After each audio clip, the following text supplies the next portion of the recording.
All right. What is up, YouTube? What is going on, fellow fantasy people? And of course, what is up, the Catch fam? All right, guys.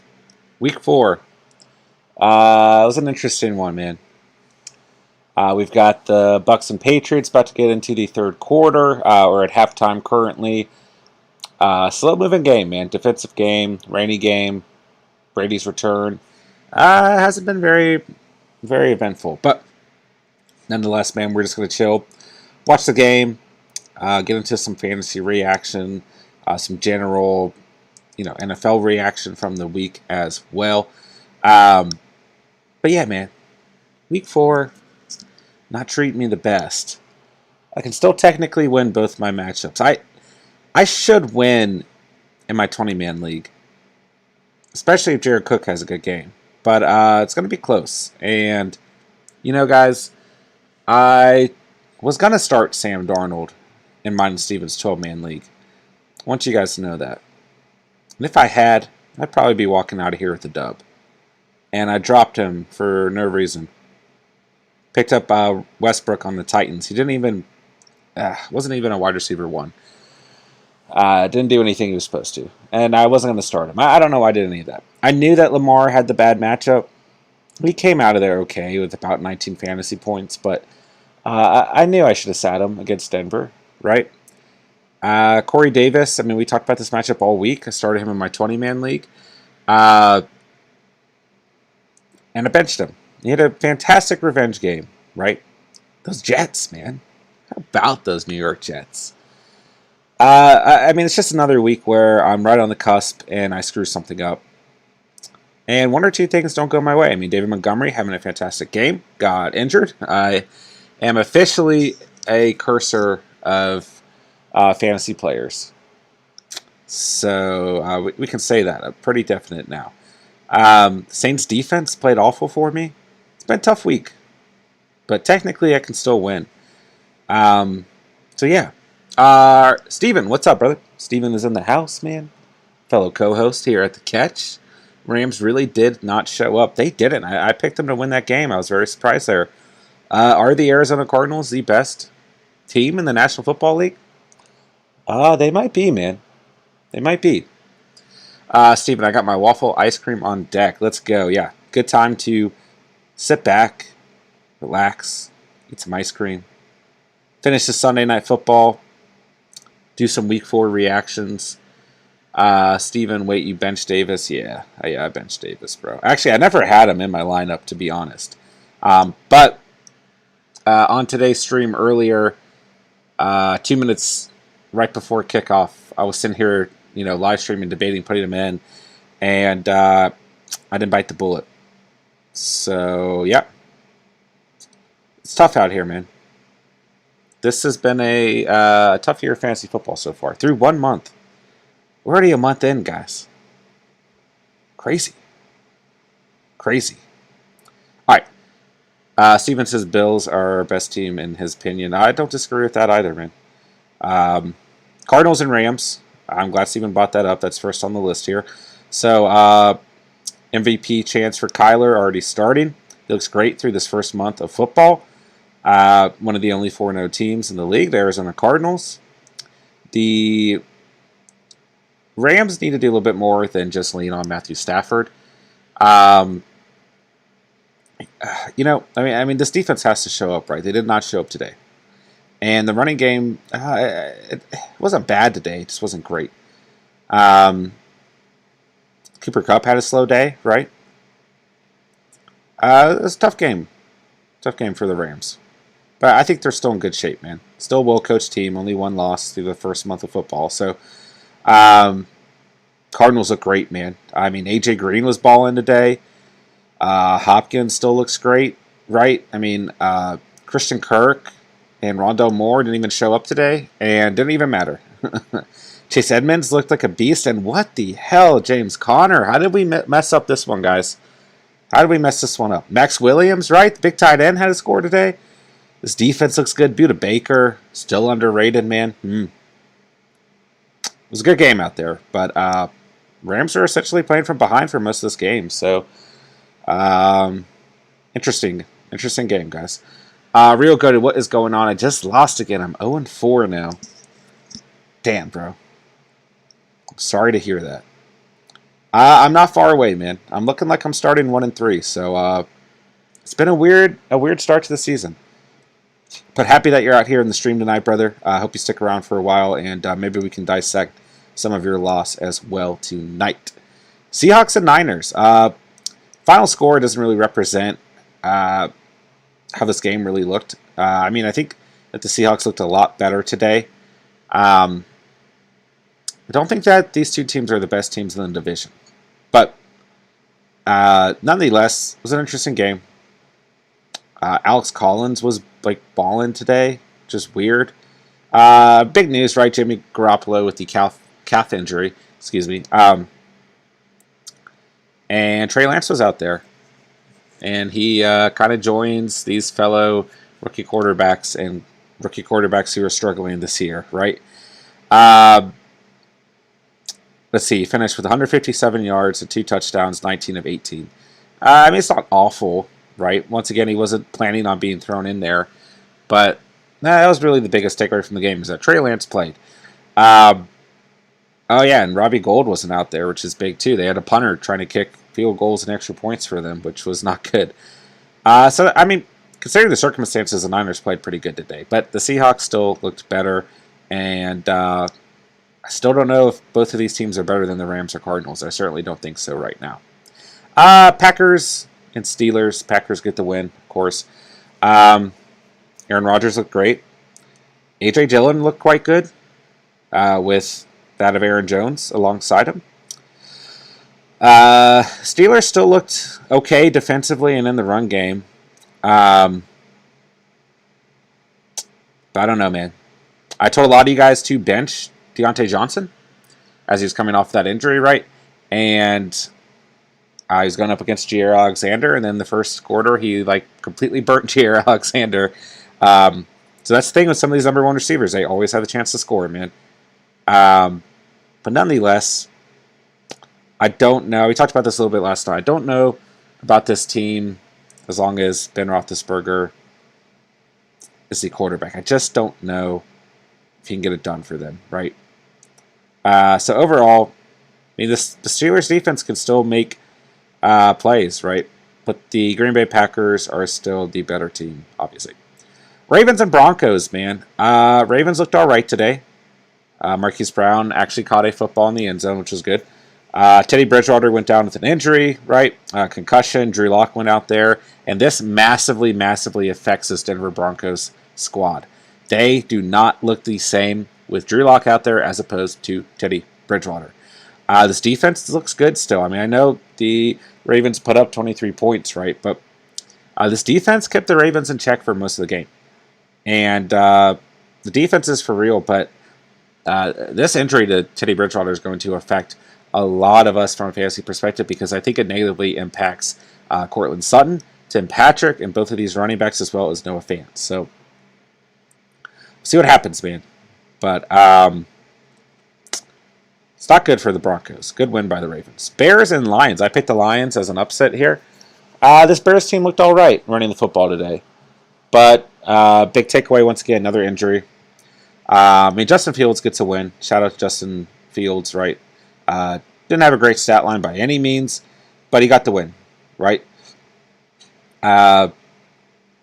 David Montgomery with the injury, knee injury. We don't really have any specifics on it. But I don't even know what to do anymore, guys. All my players just get injured every week. I've got the injury bug. It's hard. Damian Williams will be a top waiver target more than likely. We'll find out more about Montgomery's injury as the second half of the Patriots and Buccaneers is now about to kick off. Washington football team and Atlanta Falcons. This was a fun game. Two bad teams just kind of balling out against each other. Taylor Heineke played very well. Some very good passes to Scary Terry. J.D. McKissick looked like Reggie Bush at times out there. Washington football team defense not playing great. I told a lot of you guys that I really liked Cordell Patterson this week, and he absolutely balled out. He had a fantastic game, man. Mike Davis had a pretty good game too. But Patterson, a lot of you guys were asking me about starting him in the flex. And I told you guys I really like this matchup, and that was one thing I got absolutely right this week. He absolutely balled out. Bills and Texans, not much of any takeaways here. Basically, this game went exactly how we thought it would go. Maybe outside of, this was not a great performance in terms of Brandon Cooks for the Houston Texans, but this Bills defense is the best in the league at the moment. So it doesn't really surprise me. Dawson Knox absolutely balled out. Had some questions about starting Dawson Knox, and he played great. Only problem with this Bills offense from a fantasy perspective is you just run the risk of there's so many offensive weapons you don't know who's going to perform from a fantasy perspective. So this defense looks amazing. This offense looks great. Davis Mills had nowhere to go with football all day. It was a good game if you're a Bills fan, right? As Cameron Brate drops a pass there on 2nd and 6. But yeah, Josh Allen looked good. Stephon Diggs looked good. Zach Moss looked good. Mitchell Trubisky scored a touchdown, and the Houston Texans put up a goose egg. Chiefs at Eagles, right? Chiefs needed a win. A lot of turmoil in Kansas City recently, right? I kept telling you guys the Chiefs will still be the Chiefs. I don't want to hear this after 2 losses. I mean, they are still the Kansas City Chiefs. And some of you guys giving up on Tyreek Hill. I told you, do not do that. Do not trade Tyreek Hill. Do not give up on him. Please score a touchdown, Antonio Brown. Okay. Flag down. Big conversion by AB there. Let's see if it comes back. It would only make sense being that he's my only fantasy player left. And the Pats are getting hype. Yep. It's coming back. That makes sense because he's on my fantasy team. All right. But, yeah, guys. Patrick Mahomes, Travis Kelce, which Travis Kelce did not have a good day.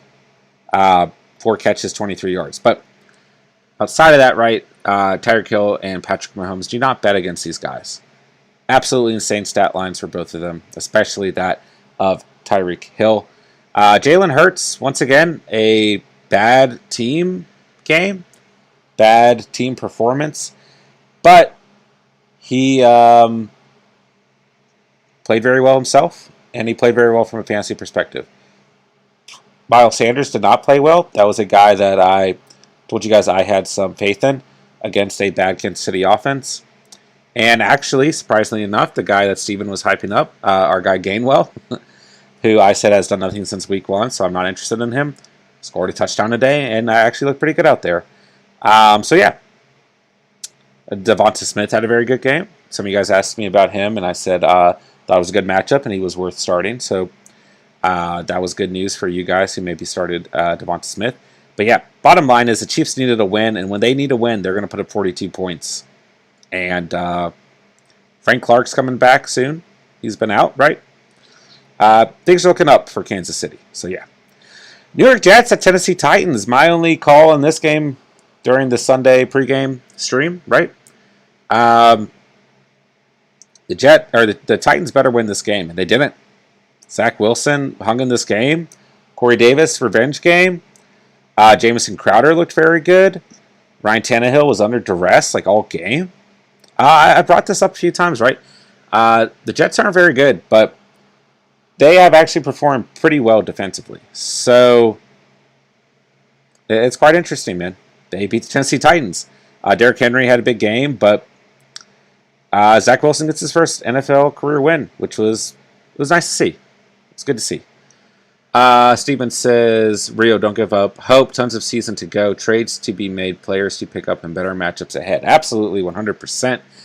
Real good. Thanks, Steven. The only reason why I lost is when Taylor Heineke threw the Hail Mary touchdown to Scary Terry. Yeah. Like I said, Terry and Taylor Heineke, good games today, man. But always a bummer, man. We feel for you, brother. Colts at Dolphins. Colts looked...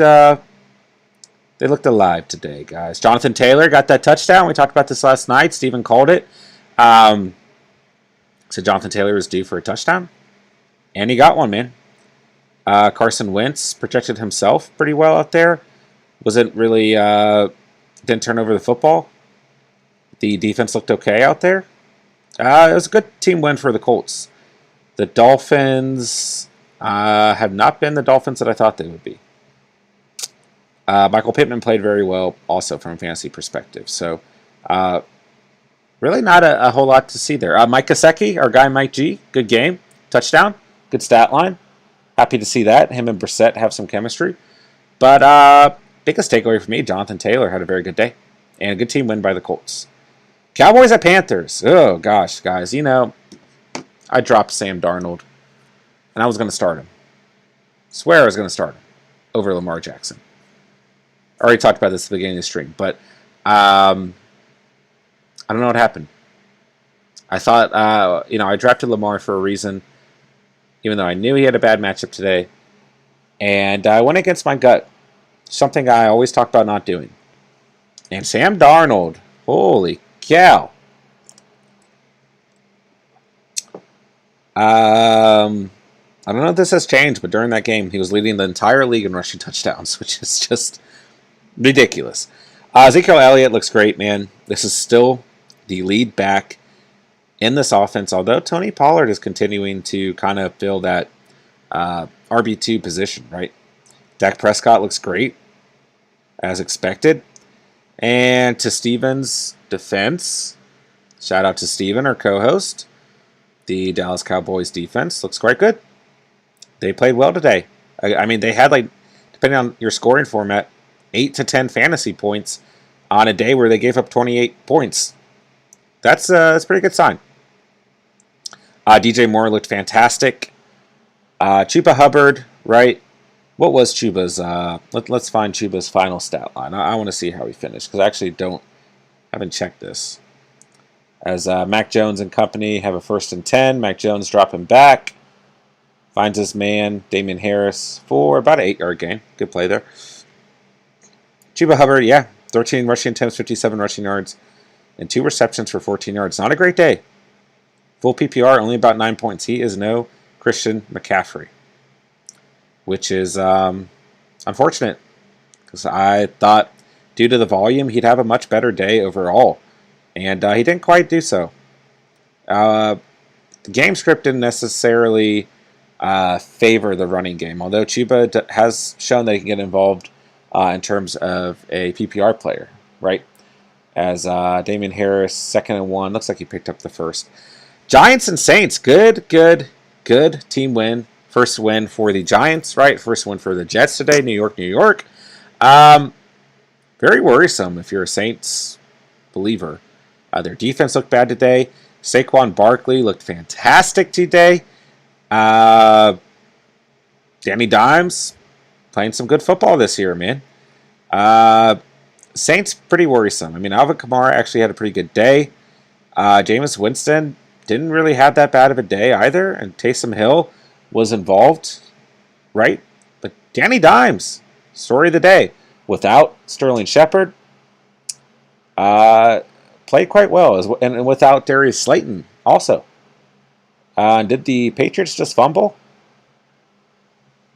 I think the Patriots just fumbled, and Tampa Bay has the ball. Danny Dimes, man.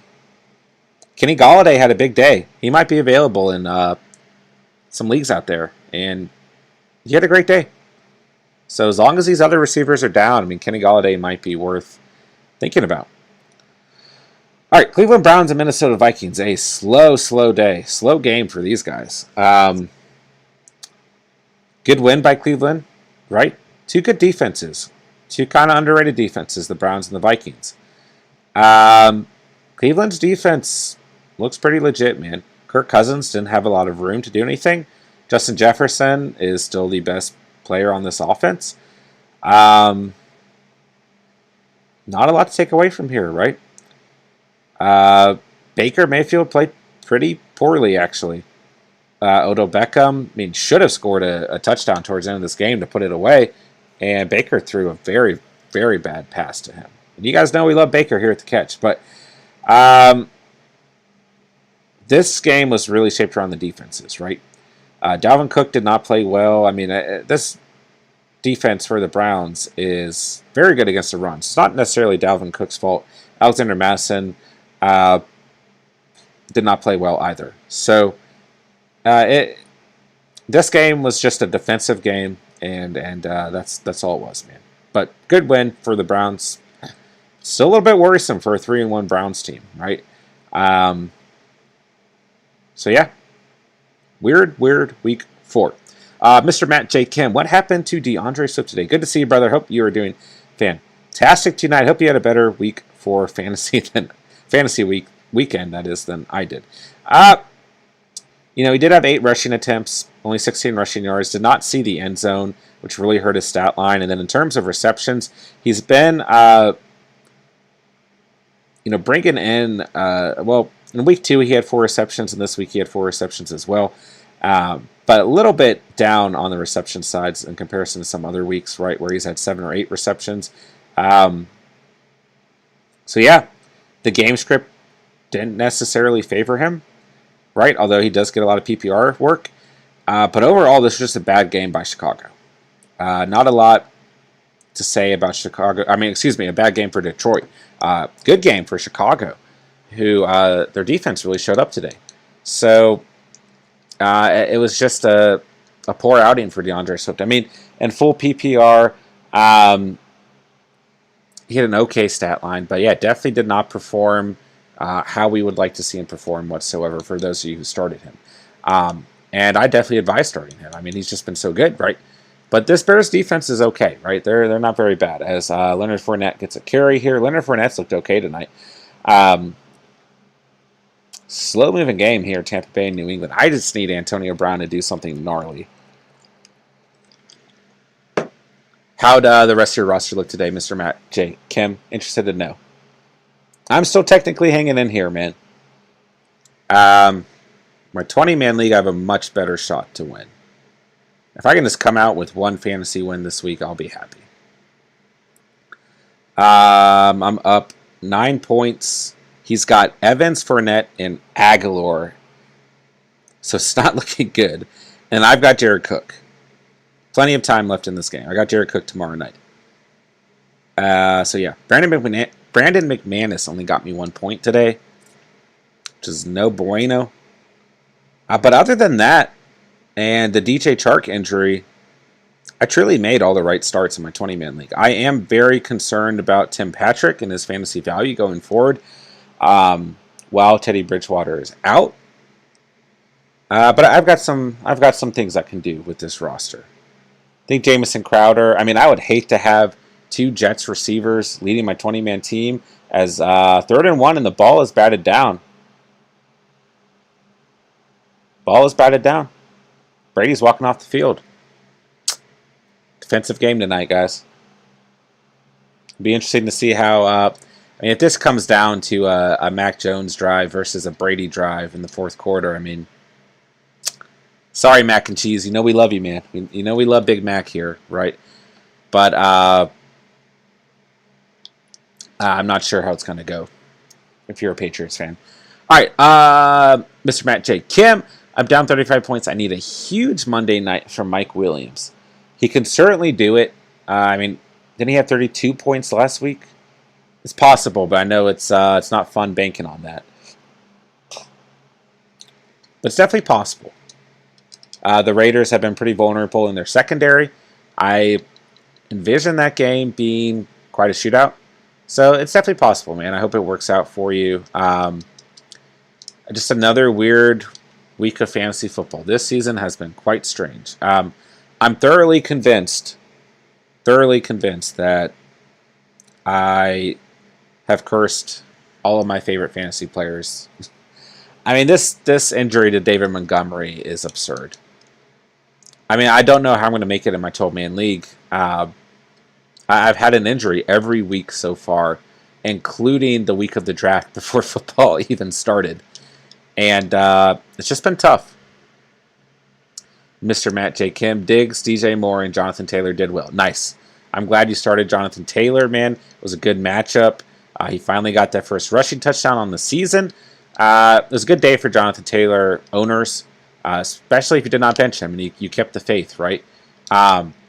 Because he's been quite frustrating. DJ Moore had a monster day, man. I mean, that's the thing with DJ Moore and the volume he's going to see is that Sam Darnold just relies on him as a true wide receiver one, and he still has got such a good strength of schedule. I'm glad that's worked out for you. And Diggs is just going to continue to, I think, get better and better as the season goes on, man.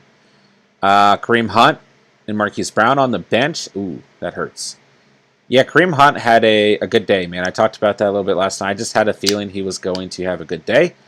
And, I mean, he didn't have a monster day or anything, but he got in the end zone while Nick Chubb did not, right? There's a big difference between the two. Marquise Brown, I can understand benching him, right? It was a very bad matchup. He dropped some footballs last week, right? It was a fantastic catch, right? But he kind of barely caught that football. So you take that away, it's not too great of a game. But he had a great stat line nonetheless. Kittle just being Kittle, yeah. He was a little banged up. He played well for being banged up. He had like 4 receptions in the first quarter, which was pretty good, right? But he did some Kittle things today. And then, the Jimmy G injury really didn't help him, right? Trey Lance being thrown out there and everything. He still had an okay... I mean, he had 11 targets and only 4 receptions. All those receptions, if I'm not mistaken, came in like the first quarter. So, what are you going to do, man? At least the volume is there, is the nice thing. Mac Jones and company rolling out here for a new set of downs. 1st and 10. Mr. Matt J. Kim, Sam Darnold on the bench, too. Yeah, man. At least you didn't drop him for a worthless wide receiver like I did. And then, man, I can't get over that. I was going to start Darnold over Lamar this week, and then I flopped on my own position, man. It was a bad call. So I feel your pain there. And he had a monster game. He absolutely did. If you're referring to Sam Darnold in terms of the monster game, I mean, he just looks incredible. He's leading the league in rushing touchdowns. It's insane. You would have thought that through the first month of the 2021 season, Sam Darnold would be our leader in rushing touchdowns. I mean, it's a wild place, the NFL is. Mr. Matt J. Kim, I still believe in Mike Williams, though. Yeah, of course, man. I do too. I do too. And I think you actually have a fair shot at getting those points. It's definitely possible, right?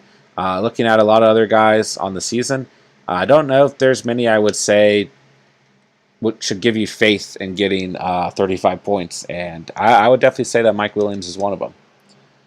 3rd and 12 here for Mac Jones and the Patriots. Dropping back. Getting sacked right away.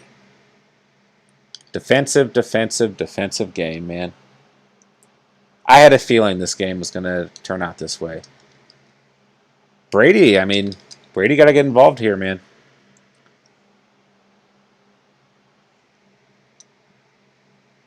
I mean, I truly don't know. I think that the Buccaneers are going to win this game. I think it's going to come down to Brady having a drive or something, but this game's kind of interesting right now. So, yeah, I mean, some big injuries today.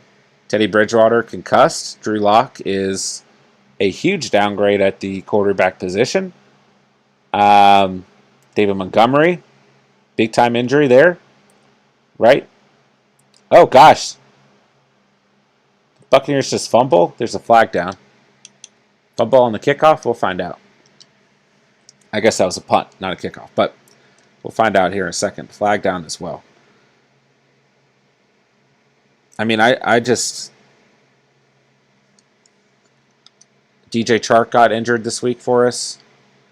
And David Montgomery got injured this week for us. I've got some bad injury bug. I mean, Jerry Jeudy, Tua, Christian McCaffrey. I feel like I'm missing someone. Gus Edwards, right? Something's going on weird with me, man. Someone has, like, put a hex on me or something. But, honestly, I like the challenge. I truly do. It's definitely frustrating, but at the same time, it presents a unique challenge, right? So, it's not fun, but challenge is good. So we'll just keep on keeping on, man, and hoping that we can win some fantasy football games this season. I mean, we've won one in both leagues, so it could be worse, right? It could definitely be worse. Let's see if there's if I got any other big takeaways for the day.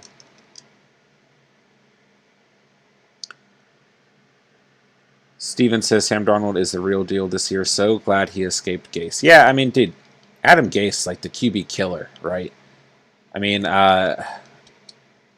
and isn't David Mills the last quarterback to escape him?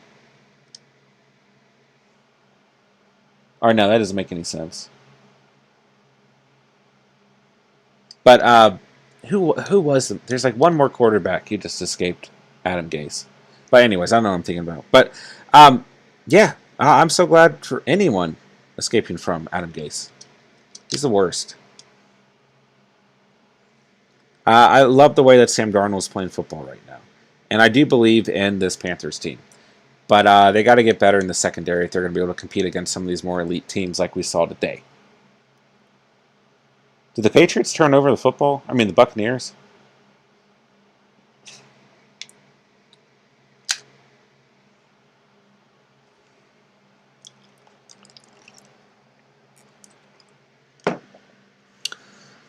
Steven says the Chiefs still looked sketch.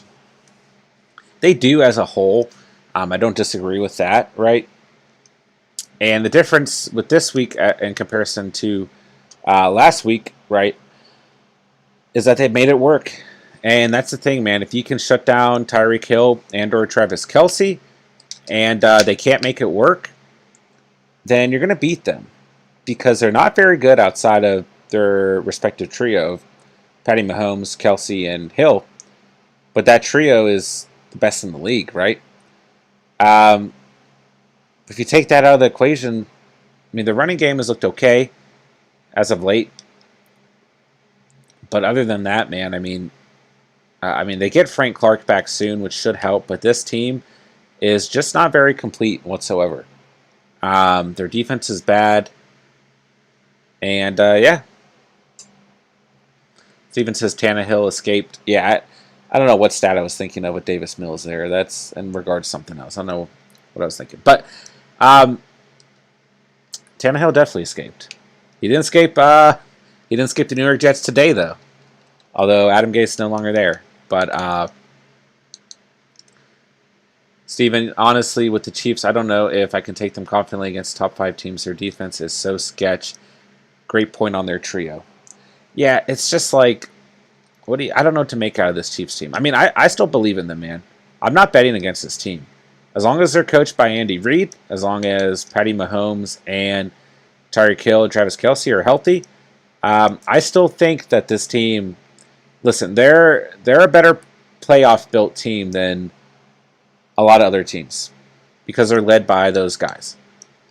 But their defense is bad, man. I mean, this defense is quite bad. I hope that Frank Clark can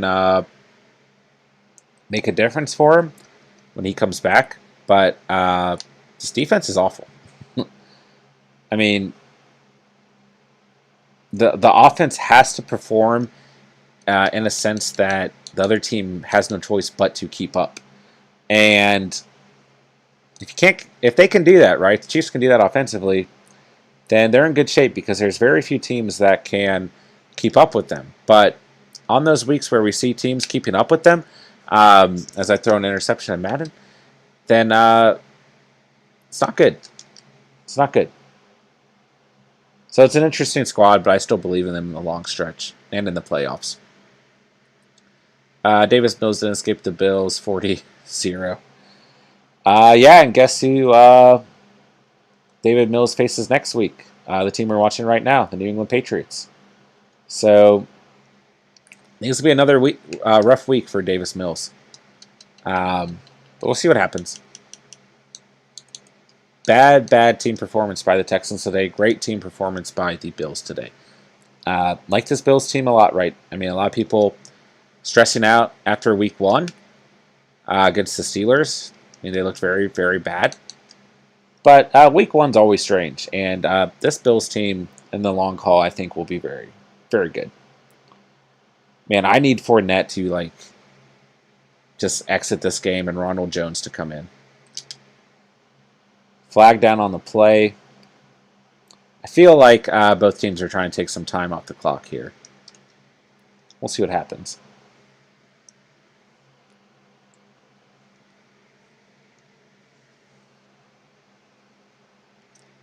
Flag down. Hands to the face by L. Guy against the Patriots. All right, let's see. Andy Reid becomes first head coach with 100 wins for 2 teams. Speaking of the Chiefs, that's exciting, I guess, if you're an Andy Reid fan. Tom Brady, of course, now leads or has the all-time record for passing yards, ahead of Drew Brees. Peyton Manning being number 3. Man, I need Fournette to just exit this game with like a bellyache or something. No injuries, just like a bellyache would be straight. And I need Mike Evans not to catch another football. What was that throw, bro? What are you doing, Teddy? What in the world? Pick 6. Okay. Got a long hole to climb out of here in Madden. Steven, I would love to see Texans and Lions play there. Both play so damn hard, but just suck. Yeah, I agree with that, man.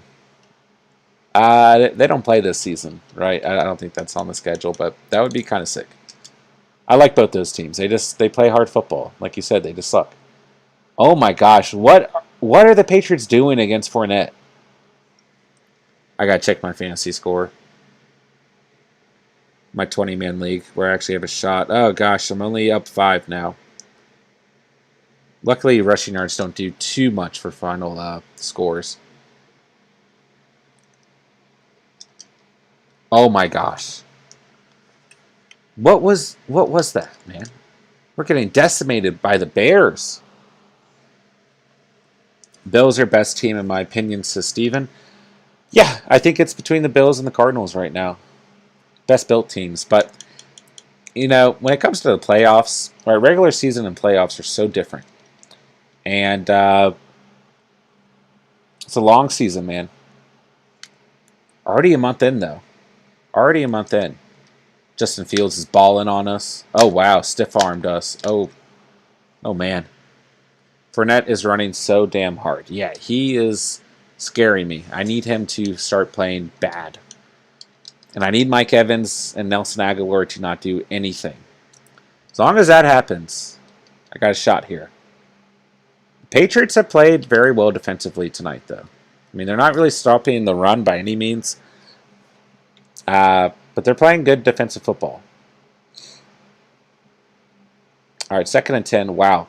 Bill Belichick's son is very scary looking. Steven, still not on the cards train. Still don't trust Cliff. Fair enough. Fair enough.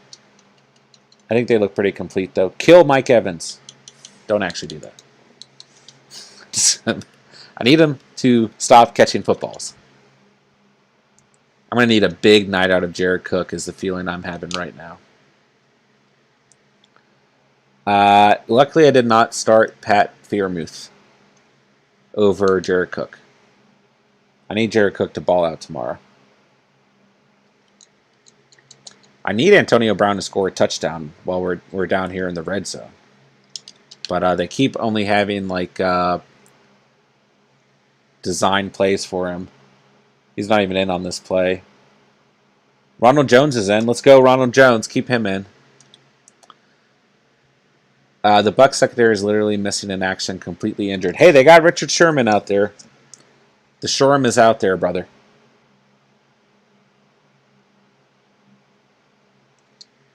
Legion of Boom 2.0 is out there.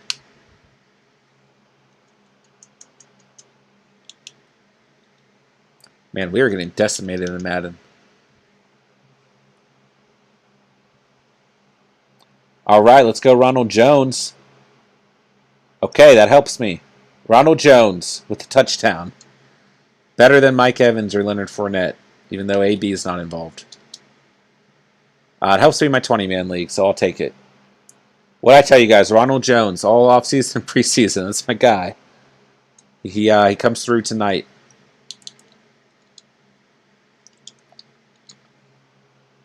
Interesting, though, that Fournette actually wasn't in there. Good run by Jones. I don't know, man. I just don't see any way that the Patriots win this game. Does mac and cheese have it in them? I don't know. I don't know. All right, we got to score in Madden if we want to ever look respectable again. Come on, Noah Fant. Yeah, Steven says Bears are cooking you. Yeah. You should have seen the loss we had earlier in the pregame stream where I missed the field goal to win the game. Lost by a point. All right, I'm down 3 points now in fantasy. So I really need the Buccaneers to just let Ronald Jones play the rest of the game. Would really help me. But yeah, Steven, I've thrown like 3 interceptions this game. But we got a chance to get back in it. Having a Bucs running back on your fantasy team would be so scary week to week. Oh, well, yeah. I'm very glad I don't have either of them. Although I was all for Ronald Jones in the offseason. What else happened today, man? I can't believe David Montgomery's hurt. Still don't have any updates on it. But what am I supposed to do with this injury bug, man? I don't know what to do. Why did AJ Green play so well today? James Conner as well, man. How did we miss the mark on this one? Could have drafted him in like the last round. Well, not that late, but pretty late, right? Bossman Fat, I'm so happy I didn't listen to you when you said to start Melvin Gordon over JT. I am happy too, man.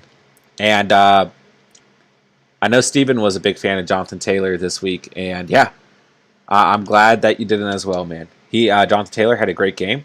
It was a good matchup for him. It was a good matchup for Melvin Gordon too, but the game script completely wiped away the running game for the Broncos, and the injury to Teddy Bridgewater really impacted them as well. I'm very, very scared for any of you guys who own Cortland Sutton, Tim Patrick, Melvin Gordon, Noah Fant, and Javonte Williams. I'm very scared for this Broncos team offensively while Teddy Bridgewater is out. But nonetheless, Bossman Fat, it's good to see you tonight, brother.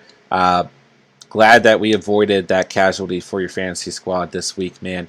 And yeah, I'm very, very glad that you started Jonathan Taylor, my guy. Steven says, Jonathan Taylor cooked, amazing game. Yeah, he had a great game. Good team win by the Colts today. They look okay for a 1-3 team, man, for sure. I was happy to see them get a win today. I don't know. I mean, I was kind of rooting for Jacoby Brisket getting a win over his former team, but nonetheless, man, happy to see the Colts get a win, of course. Darius Leonard had a great game, right? He played very well today. I don't know what to think of this Dolphins team whatsoever. I truly don't. This Dolphins team is strange, to say the least. Michael Pittman had a great game today, man. So that's bright for you, Steven, being a Colts fan. Bright side of things. Receivers are stepping up. Zach Pascal's got to get more involved. Steven, Colts got first win. Yay. Shout out to the Colts, man. Bossman Fat, did you win this week? I'm still in the mix, man. We'll find out by the end of this game / tomorrow night. I don't think I'm going to win in my 12-man league unless Antonio Brown goes absolutely crazy in the final quarters of this game. But I've got a good shot to win in my 20-man league. But I need Mike Evans to slow down his pace. And I need Leonard Fournette to slow down his pace. So we'll see what happens, man. I hope I win. Steven, I haven't checked your matchup since pretty early in the day. I don't know if Steven's on pace to win either. I think he was looking pretty good earlier, though. I think this could be the start of Colts turning it around. Jonathan Taylor bouncing back. Oh, no, Nelson Aguilar got a catch. I need him to do bad, too. Yeah, I hope it is, man. I love Jonathan Taylor. Schedule eases up a lot for JT rest of the season. Looks really good for JT owners and Colts fans. Yeah, I think that Jonathan Taylor, I mean, like you made the point last night, he did much, much better in the second half of the season, right? And I certainly think that we could see that happen here in this current season. Is that Aguilar again? I'm down 12 and have Eckler and Godwin. Oh, you're fine, man. You got Eckler. You're strizzy. I don't really want to play this game in Madden, guys. Let's sim the defense. Oh, crap. I'm simming my offense now. Was that Aguilar? Who's 16? Is that Myers? I don't even know. Well, I don't know the receivers on the Patriots numbers. I need Aguilar to also play bad.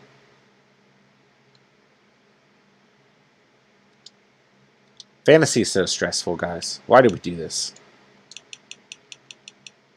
It's just stressful. You know? Bossman Fat, I have JT and Monty. I hope Monty will be good in 1 or 2 weeks. Yeah, man, I'm very concerned about David Montgomery. I just have this injury bug this year, man. And, wow. The Bears are just decimating me, bro. I can't throw a pass without it being picked off.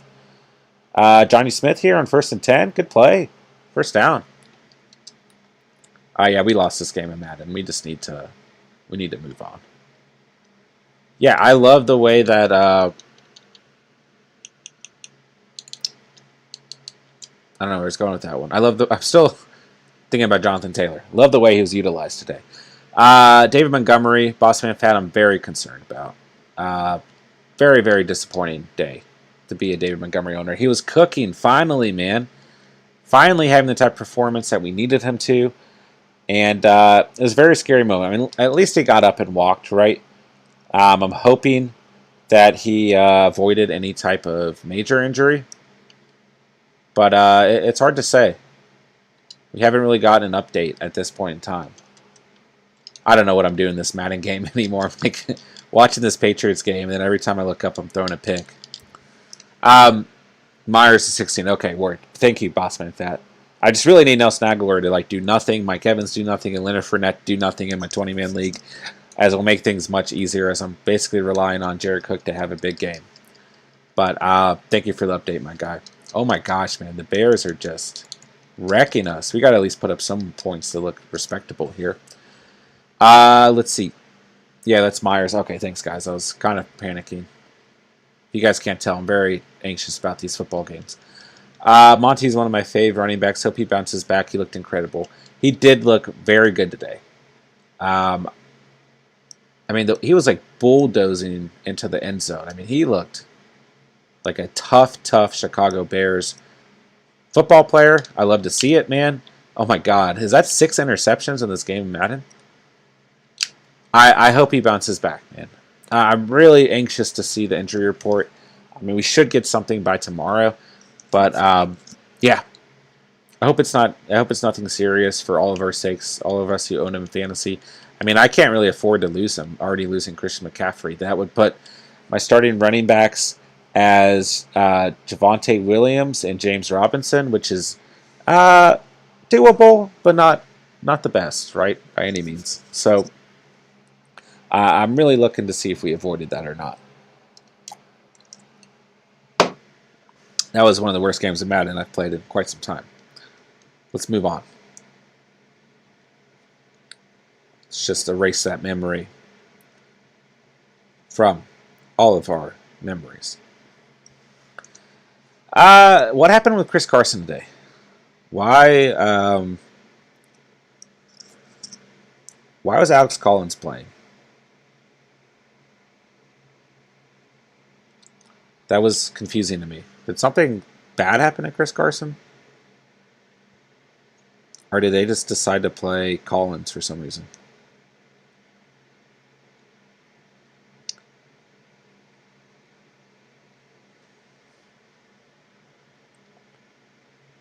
Yeah, why is Alex Collins the guy in Seattle? Do we need to start looking at Alex Collins on the waiver wire? I'm not sure. Stephen, John, if you weren't so opposed to trades, who would you be looking to trade for at a running back in the 12-man? Curious on your take. Huh. Who are you looking to trade for? What's your deal, bro? I'm trying to think in a realistic setting who I would want, who I think I could trade for. All right, I'll think about it, and then I just want to see what happens here on 1st and goal. Although I don't think Aguilar's in, and that's all I really care about. Johnny Smith, touchdown. Touchdown to Johnny Smith. Honestly, I would be looking to trade for maybe one of the Bills running backs. D-Tendies, who's facing Seattle, the New York Giants, Detroit, and Houston in the next coming weeks. Basically guaranteeing some automatic dubs. I like where Antonio Gibson's at in terms of a trade target, although he does face the Saints. And then he's got 2 good matchups, Kansas City, Green Bay, and then he sees Denver. But I think from a trade target perspective, he's in a good place. A.J. Dillon bouncing back for you, Steven. How do you feel about that, man? Good day for your guy?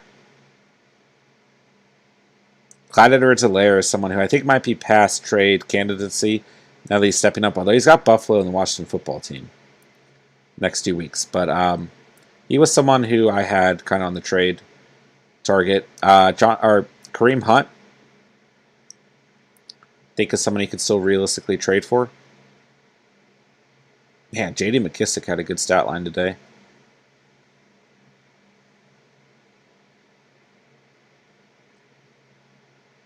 Cordell Patterson. Yeah, I would trade for Patterson right now, the way he's playing, man.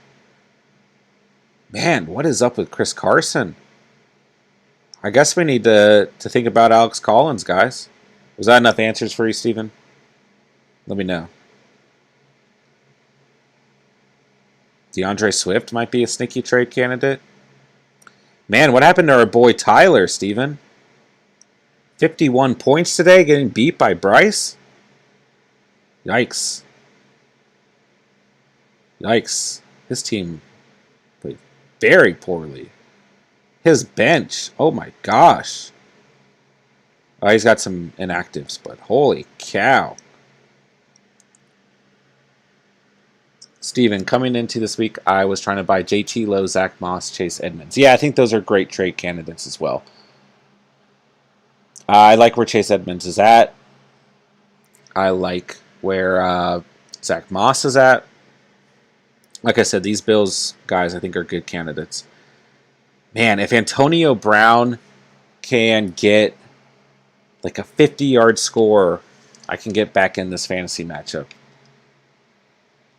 Can we see it happen? I don't know. Tyler got smoked. Yeah, holy cow, I just saw that. I didn't even see that at all. Makes me feel okay about being 1-3 more than likely.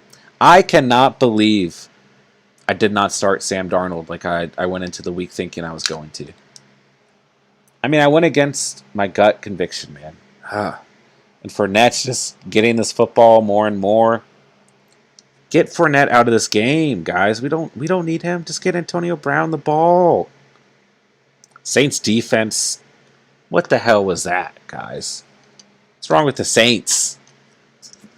I mean, it's awful performance by the Saints. Totally smoked me, man. Should have started Corey Davis. I made some mistakes today, guys.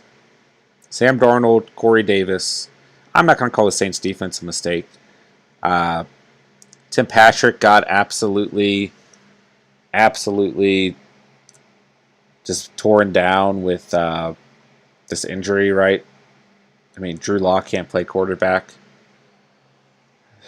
Frustrating, man. It's been a weird couple of weeks, but I don't feel that bad. I feel like I'm still in it, man.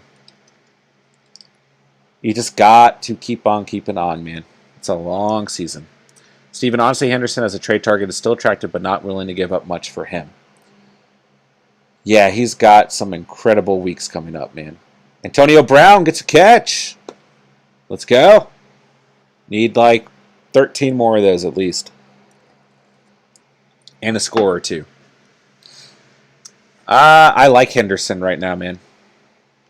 These come-in matchups, very good. And the Rams may have realized that they need to rely on the running game and give Stafford some more support. But I don't know. Cowboys defense cooked, but Darnold still played excellent. Yeah, I brought that up earlier, man. I mean, the Cowboys defense, played excellent from a fantasy perspective, being that they gave up 28 points, And depending on your scoring format, they still had somewhere between 8 and 10 fantasy points, which is pretty good if you give up 28 points, right? So, yeah. I like this Cowboys defense right now. I think they're very good. And I'm excited to see what they can do on the rest of the season. Who's the best team in that division? It's got to be the Cowboys right now. I mean, the Washington football team ain't bad, man. Eagles are just very inconsistent, man. All right, incomplete pass on 2nd and 6 for Brady. And yeah, the Giants are definitely not the best team in that league, or in that division. But shout out to the Giants getting their first dub today, man. What is up with the Saints? Very, very weird football team right now. Very inconsistent. All right, 3rd and 6 for the Bucks. Man, Bill Belichick's son. What is he doing while he's coaching? What are these zoom-ins of his face? All right, let's go, Antonio. Get the ball to AB. Why is Brady running? Wow. Did he pick it up? I think he did.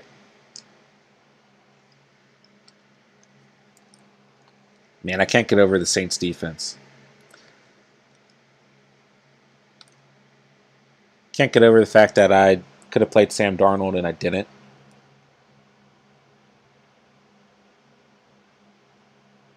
I don't think Brady can believe he picked up that first down.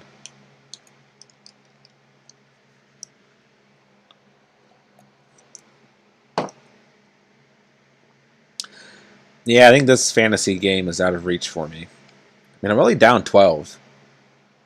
AB could do something here.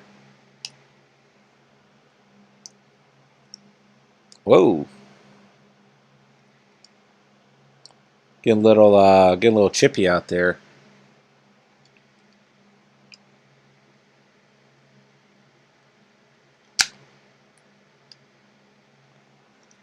All right, let's check my 20-man score, see where I'm at. Yeah, do we need to... I mean, this Chris Carson ordeal is kind of crazy to me, man.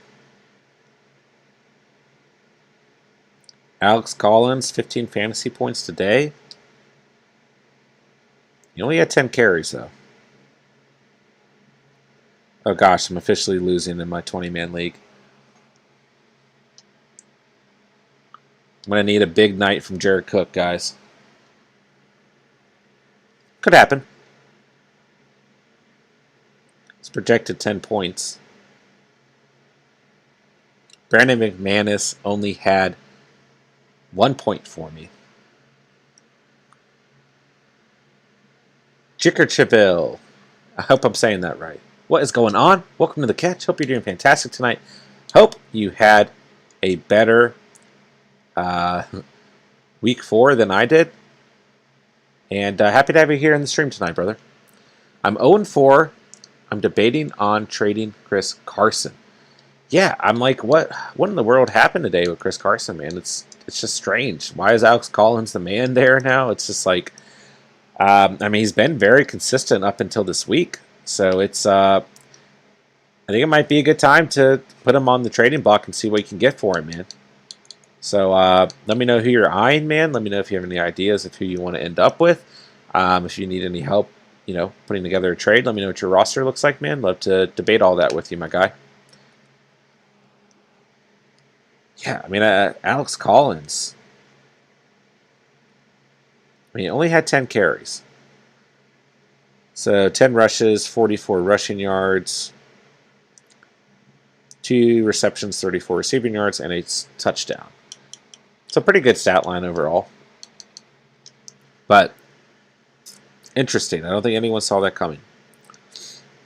Brandon Bolden, by the way, for the Pats, has looked pretty good tonight. I mean, 4 targets, 4 receptions, 44 receiving yards. So he's looking good in the passing game. J.J. Taylor and Ramondre Stevenson haven't done anything. But it looks like Bolden might be picking up some of that slack for James White. So we'll find out, man. Carolina had a very bad day defensively if you guys started them. I mean, they had like negative points, right? Jamison Crowder. Jamison Crowder looked good today. He's got Atlanta next week. Pretty good matchup. Then he gets New England after that. Well, he's got a bye week, then New England. Then after that, he's got Cincinnati and Indianapolis, which are good matchups too. So Jamison Crowder might be someone on the waiver wire, right?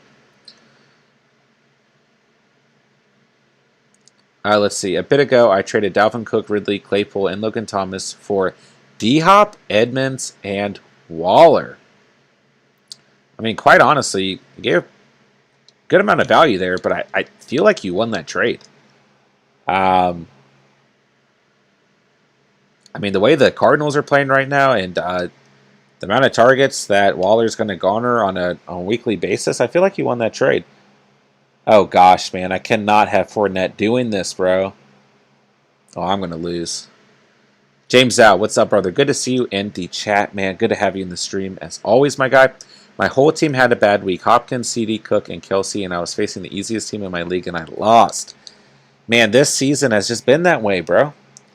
It's just been that way. It's been a very strange fantasy year. And there's plenty of time left for us to figure it out. And we will certainly do whatever we can to help you get more dubs. But sorry to hear that, man. Looks like I'm on the verge of one loss. And then I've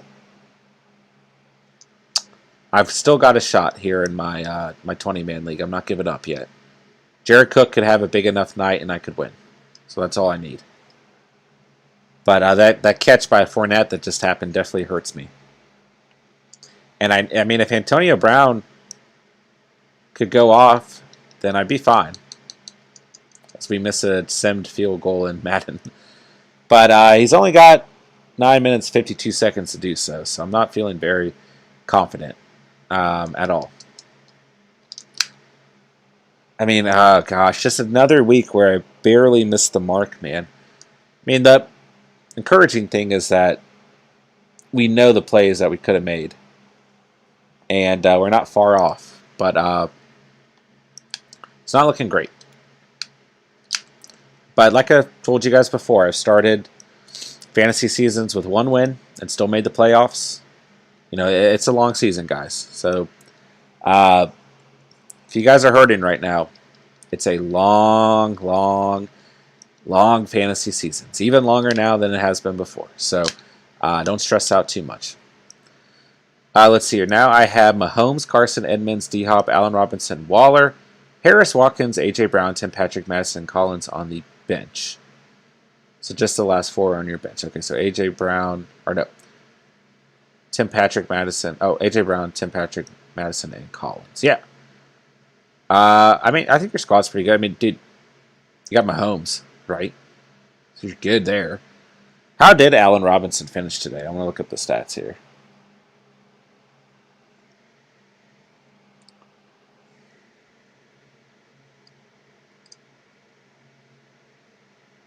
Let's see. Allen Robinson, he's having a rough season, man. That's one guy I think you can maybe put in a package deal on the trading block, man. If you can get some pretty good value for Carson and Robinson, and a running back that you like, another receiver that you like, I think it might be worth it. I mean, you need A.J. Brown to get healthy for you, too. But overall, I think you've got a pretty good squad, man. I'd be interested to see how many and trash. I'm assuming that's in reference to Allen Robinson. Yeah, he had a bad day. I'm not very confident in him right now with Justin Fields under center. I hate him, man. Yeah, I feel you there. He's not someone I felt very good about. Oh, gosh, please. Okay, Fournette dropped it. Okay, good. Can we just get a touchdown to AB, man? Give me some sort of hope here. He's stud worthy, but I don't know what's going on. I think that the Bears are just struggling as a whole offensively, right? And Justin Fields is bad, man. Well, I don't want to say he's bad. He's struggling, right? He's got a bad... Right now, he's bad from a fantasy perspective. He's got a bad coaching staff. He's got a bad offensive line. And he's a mobile quarterback. And it's not helping Allen Robinson. So, yeah. I think if you can get a good value out of Carson and Allen Robinson, I mean, especially if it's a stud running back, Brady dropping back, 3rd and goal, almost gets sacked, scrambling around, looking to throw, throws it away. Yep. No touchdown for Antonio Brown. Bucks are going to kick a field goal here. But yeah, I think if you can get that trade together as I throw an interception in Madden, I think Carson and Robinson you might be able to might be worth shipping. So do you have Alex Collins on your bench as well? And if so, how'd you know to pick him up? Did I miss something about this Alex Collins situation, guys? Was I supposed to know to pick him up? Because I totally missed the mark on that, guys. But I think that Robinson's definitely worth shipping right now.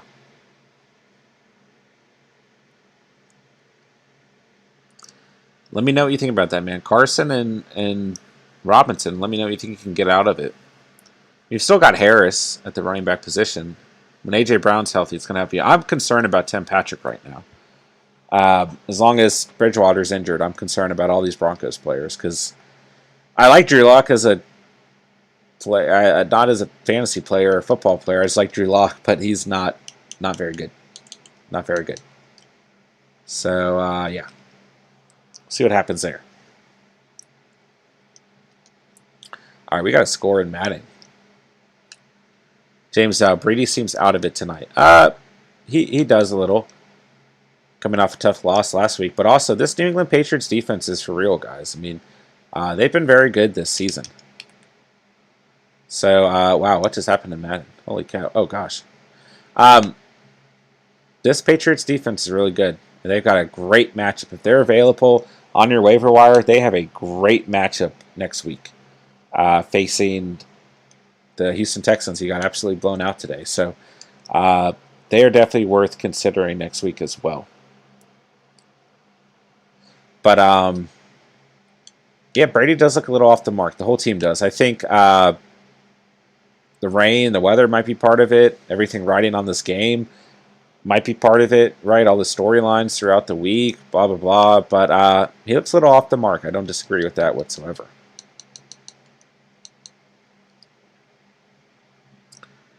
All right, they also seem to be running the ball more. Yeah, I mean, I think the weather is kind of impacting that. But overall, I mean, they look good right now running the football. So, I don't really blame them.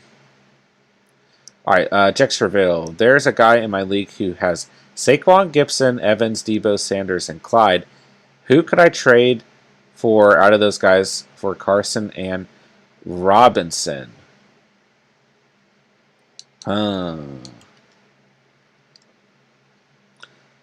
I picked him up when I saw Carson had a tweaked ankle. Got recommended for it yesterday.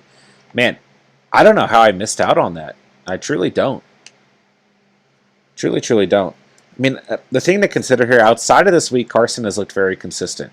But if you have Collins and you believe in him moving forward, that might be beneficial as well. Yeah, he was just a waiver pickup, so I may drop. Word. Let's see here. Saquon, Gibson, and Clyde. Man,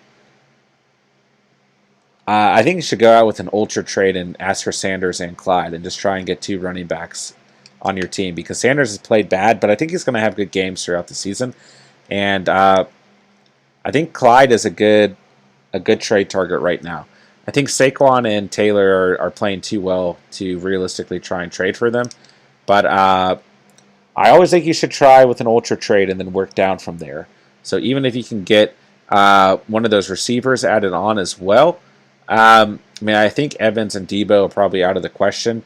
But yeah, I would at least try and get Clyde. Wouldn't just trade for Sanders by any means. But you can get Clyde and Sanders. I think that's pretty good overall. Wow, I just totally screwed up here in Madden. Oh no, please get Algalore. Please make him fumble. Okay. Let me know what you think about that, Jixerville. Sorry, I'm not pronouncing your name right at all. I apologize. But new face out here tonight, man. Hope you consider subscribing down below, becoming part of the Catch fam, man. But nonetheless, man, it's good having you in here tonight.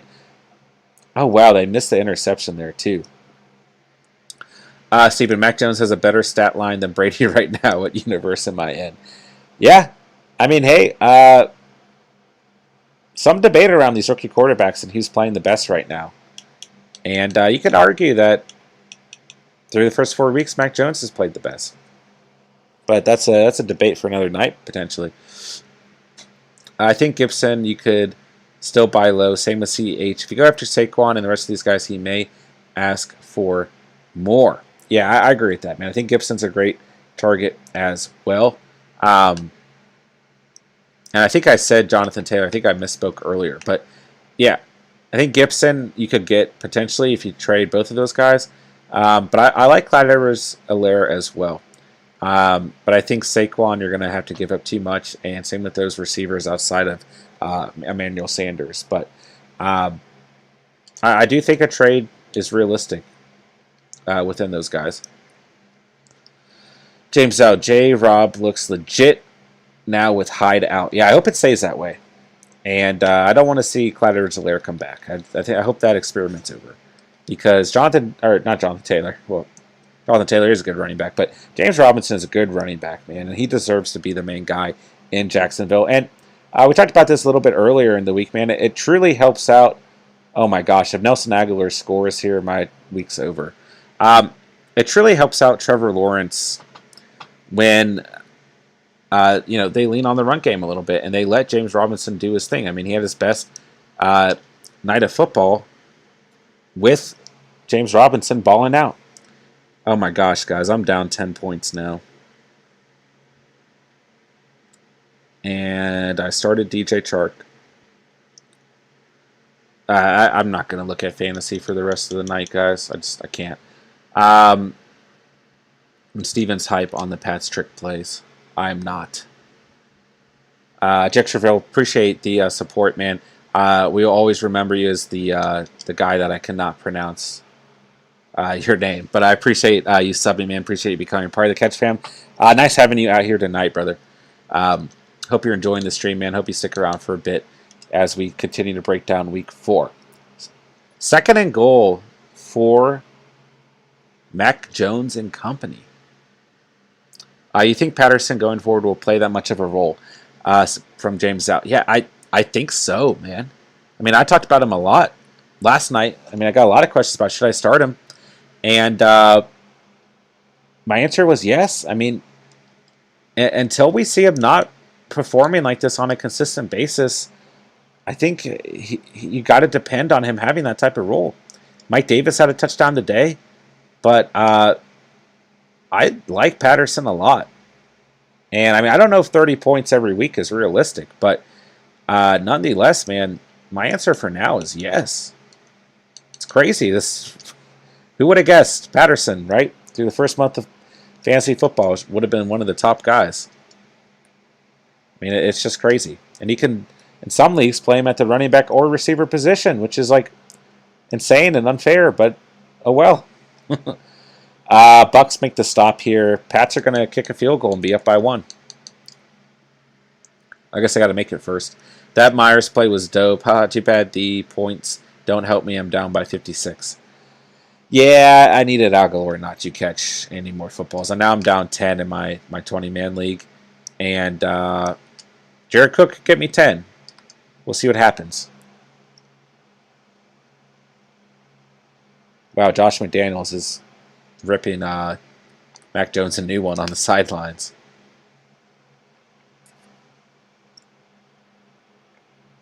It's going to be a close game, guys. Like I said, I could see it coming down to a Brady drive, which looks like it might here. Still like 5 minutes left, though. All right, let's see here. Jerks Reveal, I proposed Carson and Myers for Swift. I think that's a pretty good trade. I think that's another good buy, kind of low candidate, right? I don't think that's a bad trade. Steven, always the worst when someone is balking, but it doesn't matter because you're down by too much. I've been there. I think you meant to say balling, but yeah, it hurts. A lot of pain. James Zhao, I don't know if they do that, though. Stephen O, I like that. If they do that, you get lucky. James Zhao, they might panic on Swift, so maybe. Yeah. It's definitely possible.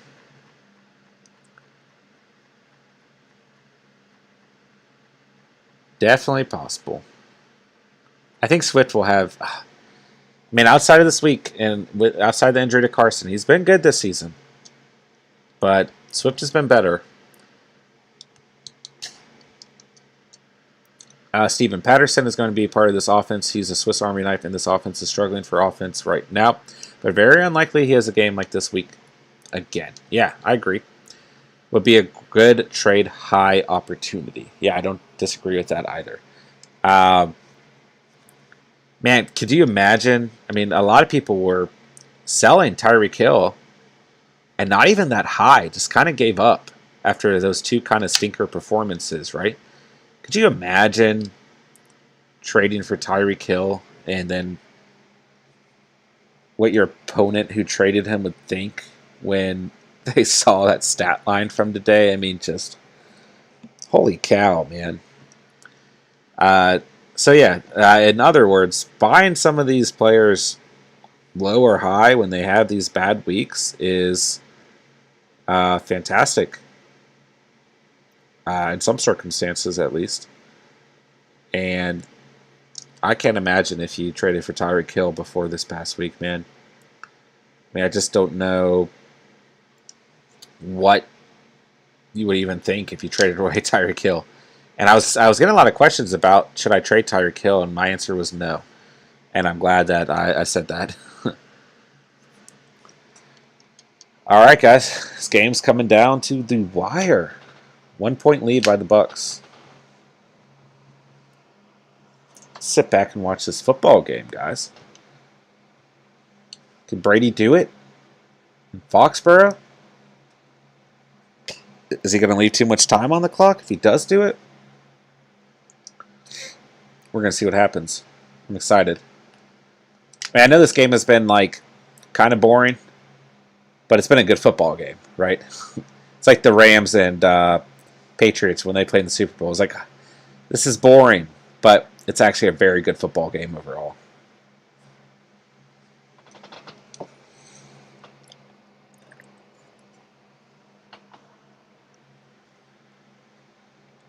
Yeah, Brady all-time leader in passing yards now. James Zhao, there's one guy in my league that picked Hill and Patty in the first 2 rounds, and the rest of his team is just horrible, but he's somehow 2-2. I believe that. I mean, that's the value of having both of those guys on your bench. I mean, on your bench, on your roster, and actively starting. I mean, that was something we talked about a lot in the offseason and preseason, right? Is if you can go out and just get those 2 guys, you've got a chance to win every week. So I completely believe that he's 2-2. Steven, how much of a fairy tale ending Brady getting with 4 minutes left to go down and score surreal? A little bit of PI by Van Noy they're calling there. Belichick's not happy. I'm happy because it stopped Fournette from catching something. Jake Trevero, I want that stack so bad. Mr. Mahomes the GOAT, says Steven. Yeah, I want that stack too, man. And actually, in our official The Catch Fam roster in our ESPN 12-man or 10-man league, we do have that stack. So the Catch Fam has that stack. And we balled out today, guys. We went crazy. All right, please stop Fournette. Please make him fumble. I'm kind of rooting for the Pats.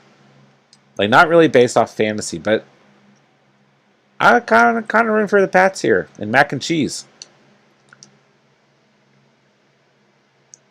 Steven, the Patty and Hill stack is crazy unstoppable in some weeks like this week. Yeah. I want to see how many points we put up in our ESPN 10-man league for the Catch Fam. Let's see here. We're at 153 points. Between Patrick Mahomes and Tyreek Hill, we had 79 points. I mean, it's just ridiculous. Brady dropping back, 2nd and 7. Finds Evans. Trying to strip the ball. Take him down.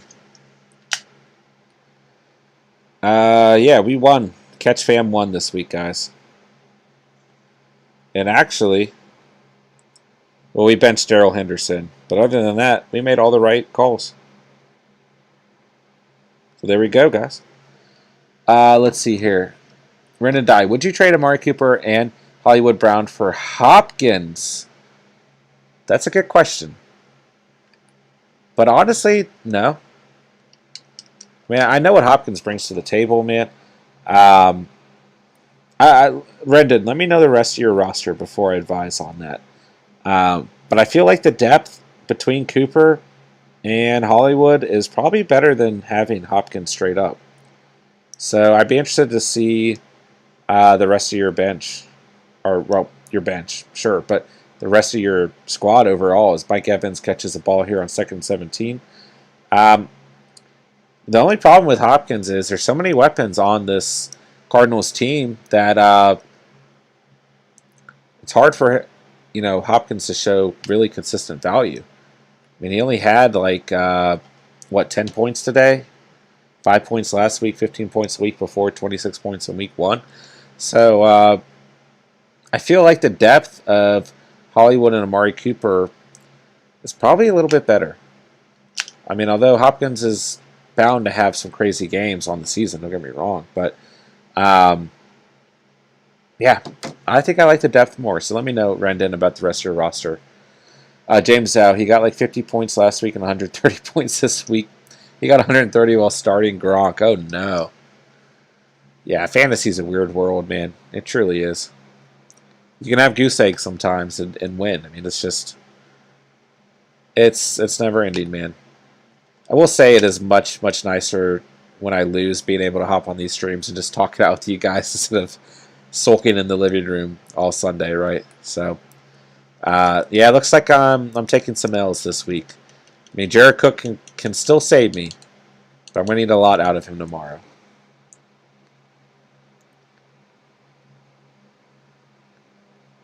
Let me see exactly how many points I'm going to need out of... Well, this game's not even over.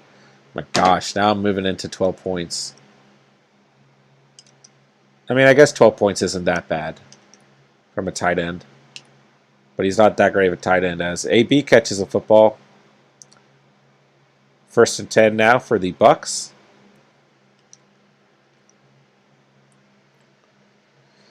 Run and Die. I have Diggs, Woods, Lockett, and Claypool. Huh. Wow, you do have a lot of good receivers. Honestly, man, I kind of like the depth more. I kind of do. Honestly, I would hold on to them, man. I just don't think you need to trade. If you really had the conviction, I think it's a good time to buy Hopkins. Being that he's coming off of 2 kind of underperforming weeks. So if you really had the conviction in him and you think it's going to make that sort of an upgrade for your roster on the season, then I don't think it's a bad trade, right? And you're still going to have good depth with Diggs, Woods, Lockett, and Claypool. But personally, I would rather have the depth of, Hollywood Brown, Amari Cooper, Diggs, Woods, Lockett, and Claypool. But that's just my opinion, man. So let me know what you're thinking, brother. And good to see you in the stream tonight, man. It's, good to have you here as always. Hope you had a good Sunday, man. Hope everything is going well for you. James says, I would do it with that receiver core. Yeah, I mean, I think you're still going to have good depth either way. So, yeah, I don't think it's that bad of a trade, man. But personally, I would hold on to the depth. But like I said, if you had the conviction in Hopkins, then of course it's a good trade. And I think you certainly have enough receivers to consider the trade nonetheless. All right, Brady dropping back, 2nd and 10, airing it out. He's looking for Antonio. Can't connect. Antonio Brown let me down tonight, fellas. He'd have to do a lot to get me a dub, though. Like a lot.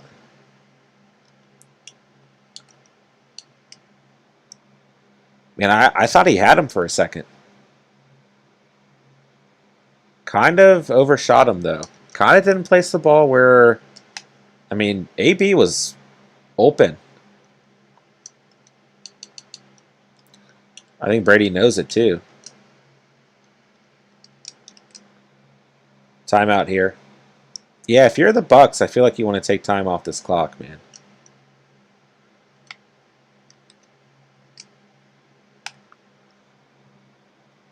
Right?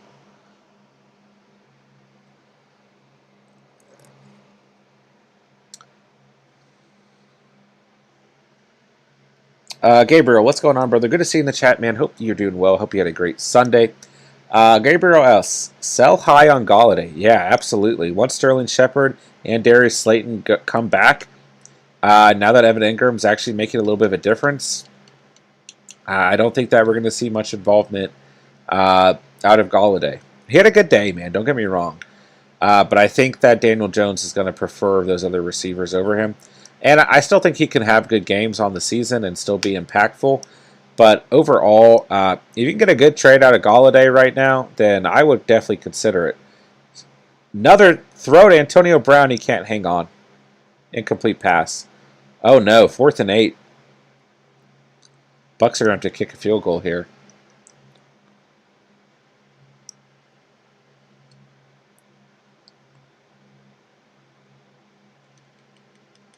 Man, I thought that was going to be a score by Antonio Brown. He just couldn't haul it in. Renanda, I don't know. It's pretty fair. I'd love to have Diggs and Hopkins stacked, but I don't know. It'd be deadly if I have CMC, Swift, Hopkins, and Diggs with Lockett as a flex. Yeah, I think it's a good trade, man. I think you have enough receivers to go ahead with the trade. If you like the overall stack, then I think you should do it, man. I think you've got enough depth to do it for sure. Tampa Bay takes the lead by 2. Tampa Bay only up by 2.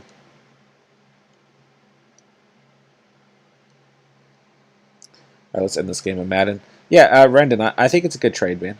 I'm a kind of a depth guy, but I think the value is certainly there, and I think you can still look to the waiver wire to add an extra player, being that you're going for a 2-for-1.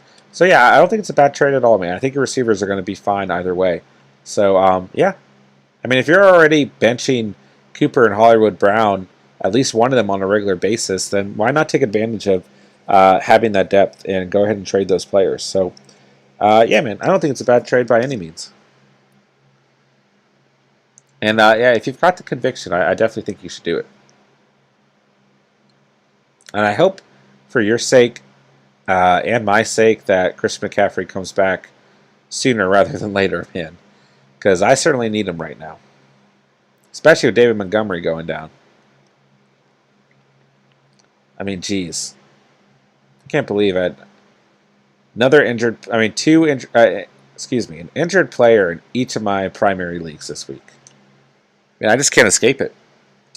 Dick Treville, now I'm in Ultra GM mode to prove my league wrong. Yeah, I feel you there, man. I feel like I'm that way every single week. It's never fun, man. I mean, there's plenty of time, man. That's kind of the thing, right? Sometimes winning in the first couple of weeks of fantasy is actually a bad thing, believe it or not. A lot of the times, the season changes pretty drastically as season goes on, and a lot of those players who are very relevant early on aren't as relevant later on in the season. So this is the time to really hone in and to really become a true general manager and to really dig deep, right? And look into a lot of waiver wire potential, maybe a trade or two, and really get your team ready for that playoff push, right? So just know that you've got plenty of time to turn it around. The guy I gave Dalvin to, who's my brother, now has C-Mac and Dalvin Cook. Uh-oh, that could be deadly. But this past week, it certainly wasn't, as Dalvin Cook only had like 4 points, and Christian McCaffrey had 0. And then the week before, Dalvin Cook had 0 points, injured, and Christian McCaffrey got injured and only had like 5 points. So that might be a good example of it's not working out right now, but might work out down the stretch, right? So there's plenty of time left, guys. So I like the Ultra GM mode, brother, and let us know what we can do to help, man. We're definitely happy to help. All right, Buccaneers kicking off to the Pats. 2 minutes left. Can Mac and Cheese do it? I'm kind of rooting for Mac and Cheese right here, for our guy, Big Mac, man.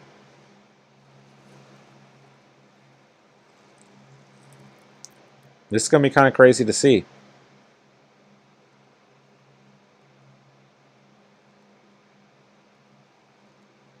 Wow, what was happening with that last play with the Patriots? They're freaking out. Mac and cheese time, guys. We've waited for it all season. Can he do it? Is he the best rookie quarterback in the league right now? Let's see. Drop him back, 1st and 10. Some pressure. Stands in there. Incomplete pass. Delivered a pretty good strike, though. Flag. Roughing the passer, I think. Oh, no. Home field advantage kicking in, guys. Dixierville, yeah, I got Madison, though. Nice. Definitely helped you at this point in time. Yeah, flag on the defense. Pass interference. I thought it was roughing the passer. Let's see the replay. That looks like some home field advantage if you're asking me. Even though I just said I'm rooting for the Pats. I don't know if that ball was going to be catchable. But oh well, they called it. Patriots get in the end zone, man. This is scary. I mean, I guess they don't even have to get in the end zone. They could win by a point. Could you imagine betting on this game? Patriots by a point? I don't know if that's a thing you can do or could do, but might come down to a 1-point game here.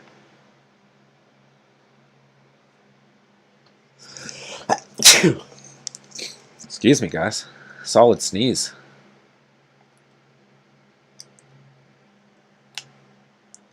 Flag down. Can't tell who it's on.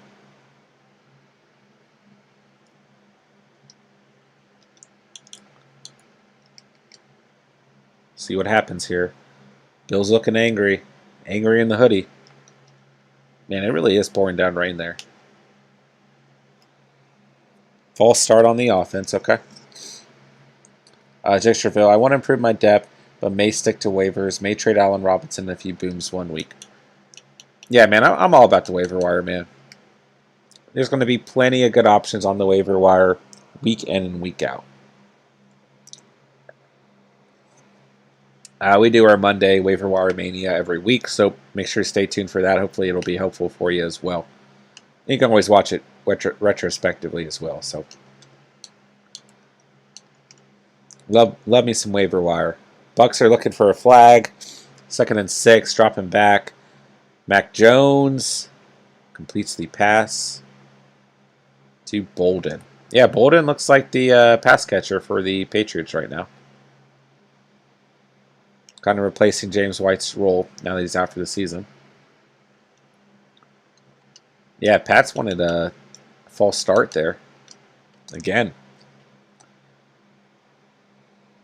Mac and cheese looks pretty cool under pressure right now, guys.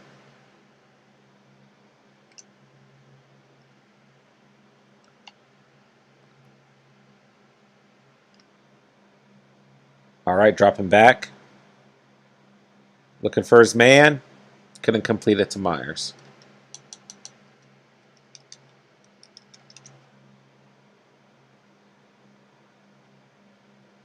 Yeah, it is rainy there. Rainy in New England.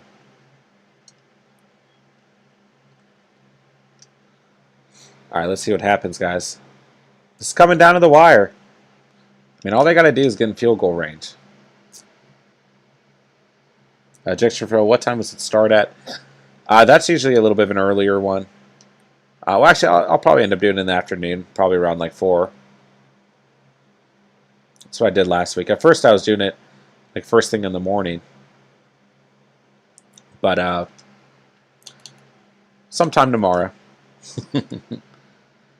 So yeah, you can always hit the notification bell if you want to be notified whenever the streams start or videos get published. So try to keep it on somewhat of a schedule, but just get, we my co-host Steve and I are both relatively busy, so we try our best though, man. Usually when I do it a little bit earlier, like 11 o'clock or noon or in the morning, most people can't make it, and they have to watch it retrospectively. So I was trying to push it closer to like 4 or so. Patriots couldn't do it on third down. 4th and 3 for the Pats.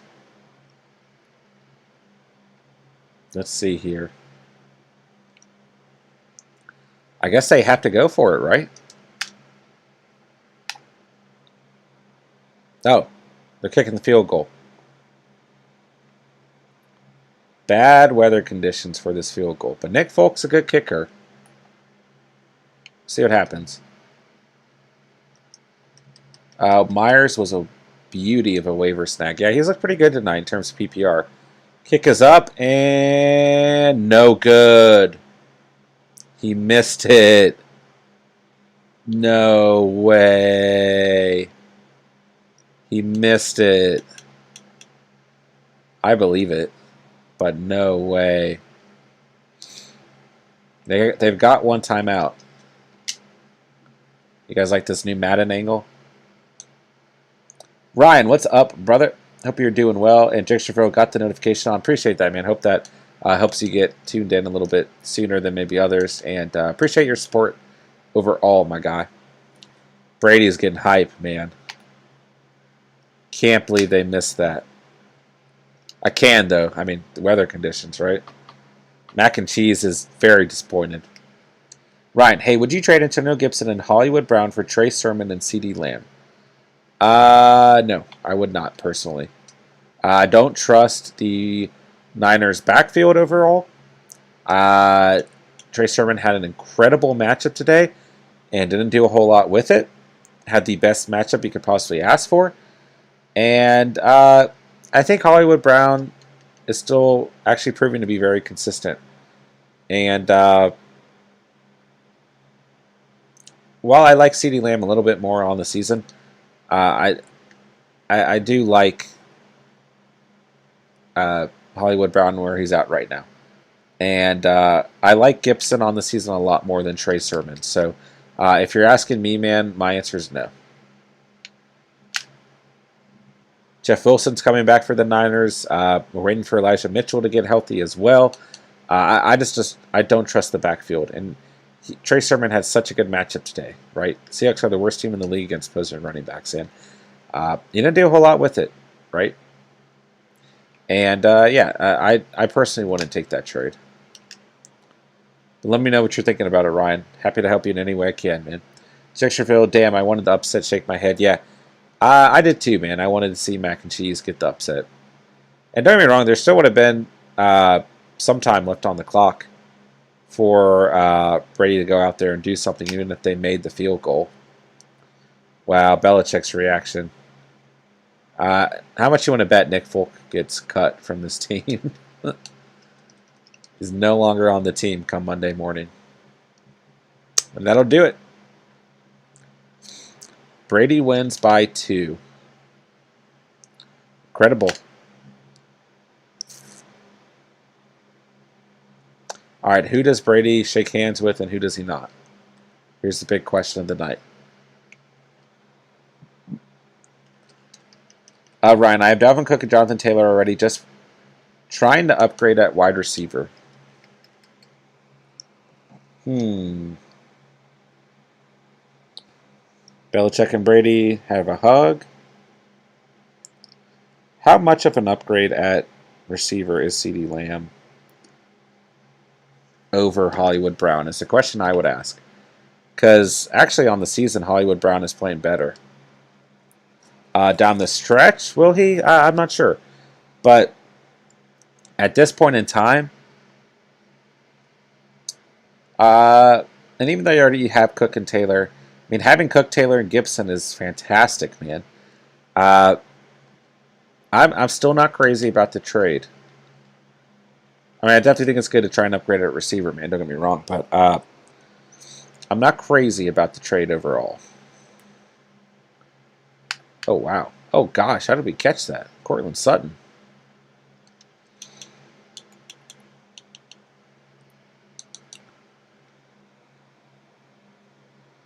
What a win by the Buccaneers.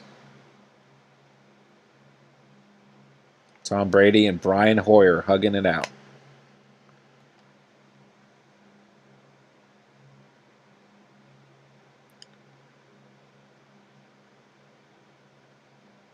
Every single Patriots player dapping up Tom Brady. Beautiful sight.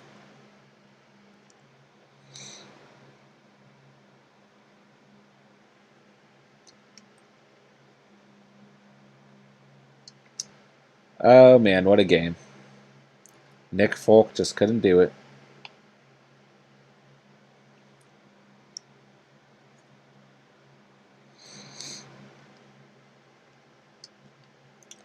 Couldn't do it. What an interesting week 4. We still got one more game. All right, so let's see here. I need basically 13 points out of Jared Cook to win in my 20-man league. We'll see what happens. Let's go back one. Ryan. Who should I target with Antonio Gibson, Hollywood Brown as my pieces to trade?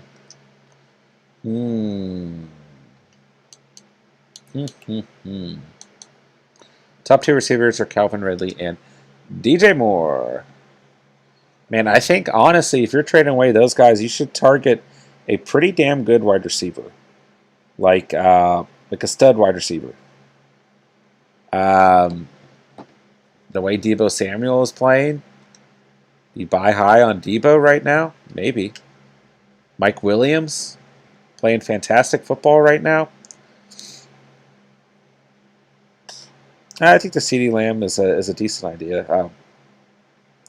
But Brown's playing better than him. I wouldn't trade Brown for someone who's not playing better than him, especially if you're throwing Gibson on there, man. Don't underestimate Gibson as well. And I would try and get 2 players out of the trade. I mean, at least some sort of value at the, Well, I mean, I guess getting one absolute stud receiver wouldn't hurt either. I think Justin Jefferson might be a good trade target. Outside of that, Scary Terry. I mean, I really think you should go out and get a stud. Maybe Stephon Diggs or D-Hop. Let me know what you think about those guys, man.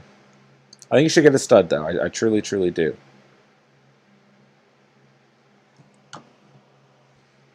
All right, let's see here. Zexterville, what console are you on? This is an Xbox One S. Yeah. Good old Xbox One. I want DJ Moore so bad, but I'd have to give up Carson, and I have no running back depth besides Damian Harris after that. Yeah. Man, DJ Moore is a guy we talked about a lot on this channel in the offseason, preseason. I can't believe I didn't end up drafting him at all. Can't believe it. Evan Harrison, what's going on, brother? Good to see you in the stream, man. Good to have you here as always. Hope you had a great Sunday. Hope you're doing fantastic. Got my W. That's what's up, brother. Love to see Catch Fam getting a dub, man. Any early intel on waiver pickups? Yeah, we've gone over a couple potential guys tonight. So digging deep here, man. Sam Darnold, Taylor Heineke at the quarterback position, Daniel Jones, all playing good football. Jamison Crowder, Kenny Galladay, Dalton Schultz. Latavius Murray played pretty well today. I just don't know how consistent that's going to be. Alex Collins, potentially. Jamison Crowder is going to be a big one. Watch Brian Edwards in tomorrow night's game to see how he plays. Those are probably the big ones. Max Williams at the tight end position had a good game today. Those be the top guys I'm keeping an eye on right now. Let me know if I went too fast. Just put out a ton of names. Damian Williams, excuse me, played very well in place of David Montgomery. David Montgomery's out for a couple weeks. He's a good at the running back position for now. So, yeah, those would be my guys at the moment. Mechie the Goat, what is going on, brother? Hope you're doing fantastic tonight. Welcome to the Catch. Hope you had a great Sunday. If you're new here, hope you consider subscribing down below and becoming part of the Catch fam. But nonetheless, appreciate you coming out and showing some support tonight. Let's hear. Up by 30, he has Keenan Allen's and Jacobs. Do I win? Definitely very possible. Jacobs is going to be playing banged up, right? And we don't know. I mean, he's listed as questionable. So he might not even play. And this Chargers defense has been relatively stingy. So that's definitely working in your favor. Keenan Allen is not really the receiver putting up insane stat lines for the Chargers. I mean, that's Mike Williams. So Keenan Allen can always have a big game. But, I like both of those players. But in your circumstance, I do think that you have a chance to win for sure. I'd be a little bit more worried if it was closer to 20 points or so. But 30 points, I think you still have a shot. As those guys are a little bit closer to the 10-15 marks. You just got to hope that they are on the, the smaller side of things in terms of those scores. So I certainly think you have a shot, man. So thanks for the question, man. And yeah, if you're new here, I hope you consider subscribing tonight. And let me know how the rest of your week 4 went. Let me know if you have any other fantasy questions. Anything else I can assist with, my guy. Evan Harrison, you're good. Gainwell is available in my league. And who has the Montgomery backup? Or who was the Montgomery backup? Yeah, Damian Williams is the... Right? Is that his name? We just went over it. I feel like I'm saying his name wrong. Yeah, Damian Williams. He played well. 8 rushing attempts, 55 rushing yards, a touchdown, 2 receptions for 15 yards. So, yeah, I think Damian Williams, while Montgomery is out, is assuming that Montgomery is out, right? Which I think he will be. But yeah, I think he's a good waiver addition right now as well. So yeah, I think there's some pretty relevant guys out there this week from the waiver wire. Evan Harrison, your good. Gainwell is available in my league. Oh, sorry, I just read that one. Yeah, I think Gainwell, who I talked crap about, and then he went out and played very well, is a pretty decent player to consider as well. As Miles Sanders had another bad week against a very bad defense overall. So he's someone to consider at the very least. Jason Kenobi, what's up, brother? Good to see you as always, man. Hope you are doing fantastic. Hope you had a great Sunday. Let's get to the question. Okay, I'm up 34.8, and my opponent only has Mike Williams. Should be a win. Knock on wood. I wouldn't doubt Mike Williams the way he's playing right now, brother. But yeah, 34 is a lot of points. But I could definitely see, the way Mike Williams is playing right now, I could see it going either way for you, brother. So, and we got another member of the Catch fam who needs Mike Williams to ball out and have a big game around the 35-point mark. So I hope it works out for both of you guys somehow.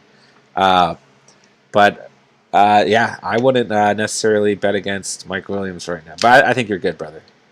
But I could also see it going the other way, so it's a tough call, man. Tough call, but I'm glad you had a good day overall in fantasy, brother. Brendan Dye, would you trade CMC for Barkley? Ooh, that's a tough call, man. Let us know in the chat, guys. Would you rather have Christian McCaffrey or Saquon Barkley right now? And would you trade Christian McCaffrey for Barkley? That's a really good question, Rendon. I would be willing to hold on to Christian McCaffrey while he's injured still, just knowing what he can do. But Saquon looked fantastic today, man. He truly did.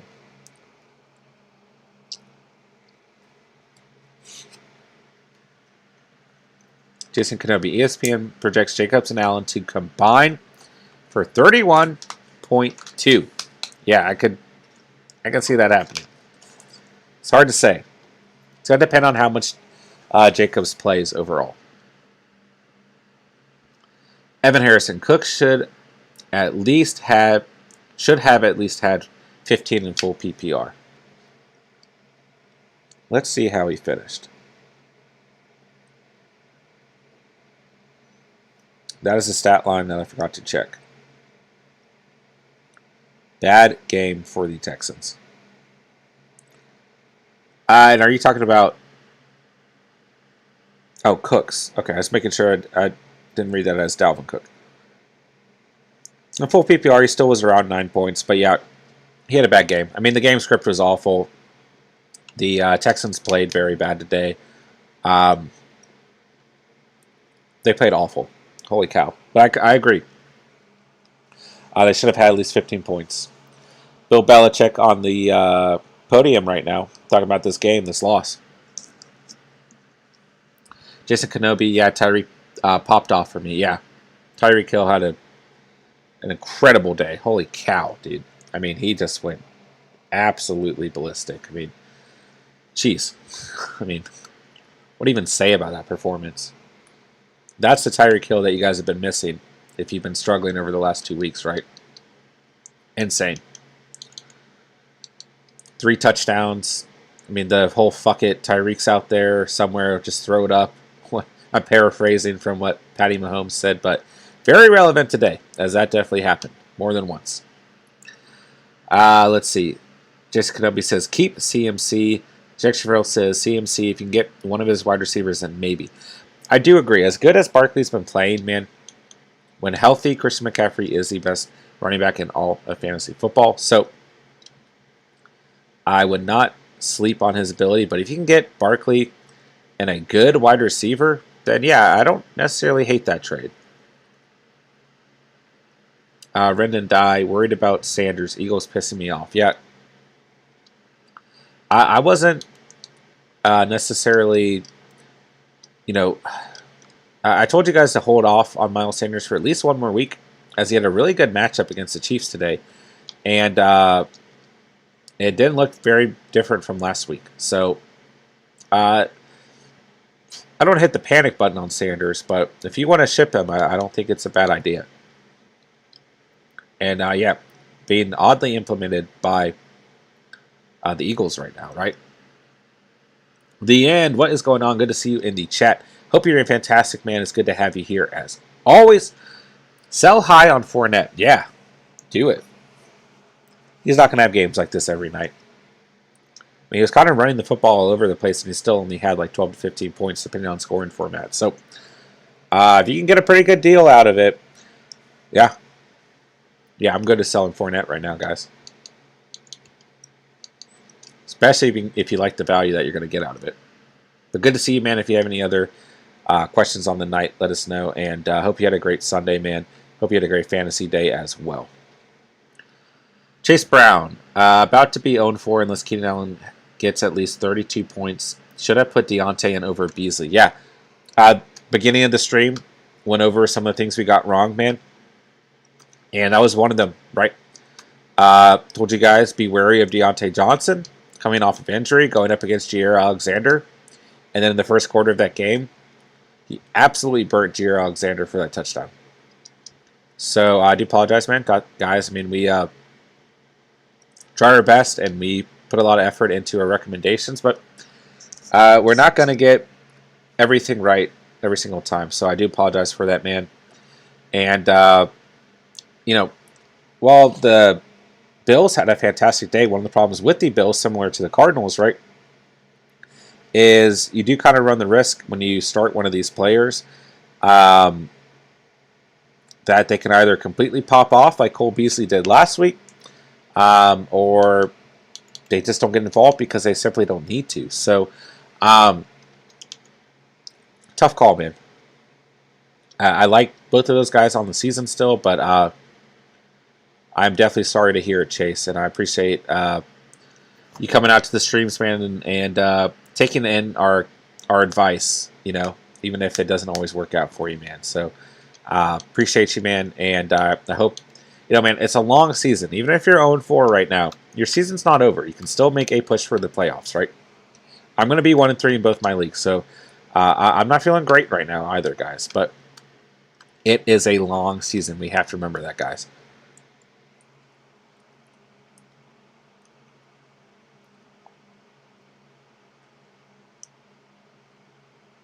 Garoppolo says he will get an MRI Monday and is hopeful he will only be out a couple of weeks. Interesting. All right, I was trying to read that headline.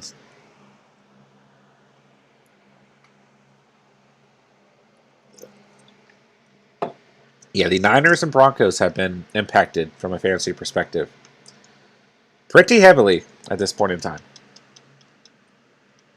Jacksonville. Was this Madden 22? I got 21 on Xbox One if you want to run up a game. Yeah, I do. This is 22, but I actually don't have an Xbox Live account right now. But at some point in the off season, we're gonna coordinate that to where my co-host Steve and I can play some Madden games against you guys. That's one of the things we have planned for those of you who are interested. But at the moment, I would totally hop on right now, but I actually don't. My account is my Xbox Live account is not active right now, so I can't. But in the future, for sure, man, we will definitely get that put together, man. I appreciate that thought, and I look forward to it, man. In the off season, that's something that we have planned for the channel. So, yeah, man, in the future, absolutely 100%, we will get that going. Chase Brown, I blame the weather. Yeah, that definitely was part of it as well. But don't get me wrong, man. I told all you guys to be wary of starting Deontay Johnson, returning from injury and being up against Jair Alexander, and he proved he can go out there with the best of them. That's the thing with some of these number one wide receivers is that they always had the chance to score. They always had the chance to perform like a number one receiver, even against some of these very good corners, right?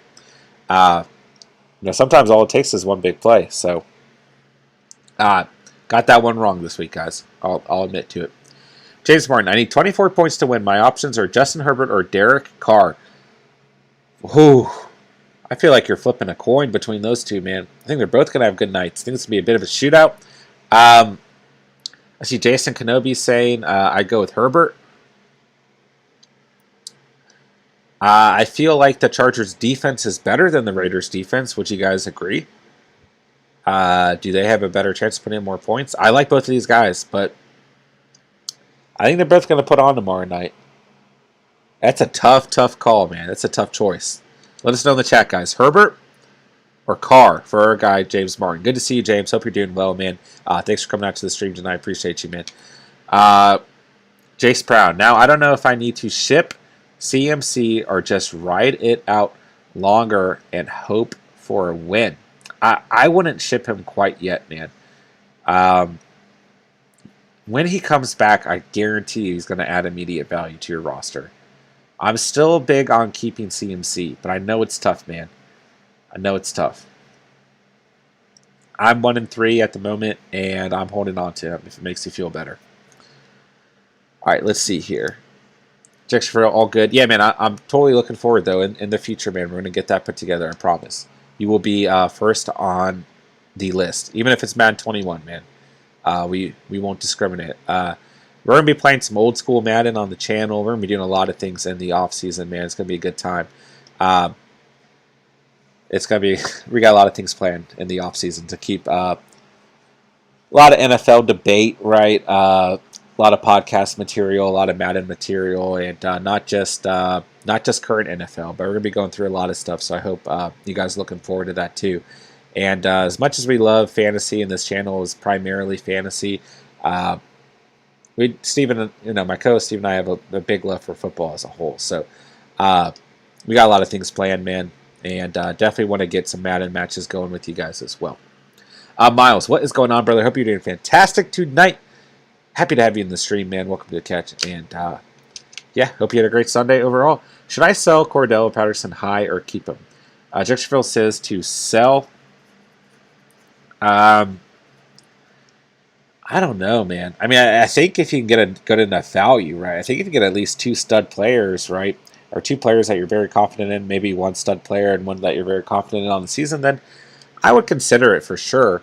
But at the moment, this guy looks to be super involved in this offense, right? I mean, it's like, it's insane. It doesn't even make sense. Something we were not expecting whatsoever. So you could consider it. If you can piece together a good enough trade, then yeah, sure, I'd definitely consider it. So let me know who you're targeting, Miles, and what you're thinking overall. But appreciate you coming out to the stream tonight, man. If you are new here, hope you consider subscribing down below and becoming part of the Catch fam tonight. But if not, man, I appreciate you coming out to the stream, just showing support and asking a question tonight. But let me know who you're targeting with that trade overall as well. All right, let's see here. Chase Brown, would you start Deontay against the Broncos next week? I feel like I have to, LOL. Yeah, like at this point, I feel like I can't advise you starting, not starting Deontay Johnson. It's a tough matchup, and I said that for Hollywood Brown, for week 4. It's a tough matchup in that I was advising against starting him, and he scored a touchdown today at a good stat line. This Broncos defense is legit, man. I would be wary of it still, but I feel like you kind of have to start him too. I don't disagree with you, man.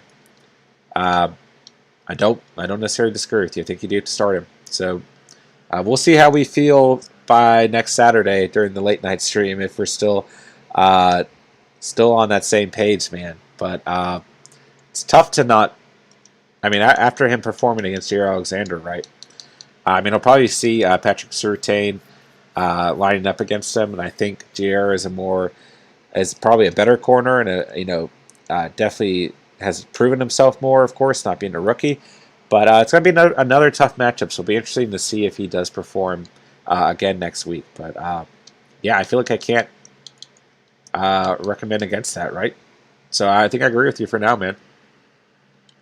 Ryan, I'm going to try to get Diggs, maybe even Cooper Kupp. Yeah. I think those are 2 good trade targets, man. Cooper Kupp coming off of, from the way he's been playing, a disappointing Sunday outing. But, yeah, I think they're both good trade targets, man. Absolutely.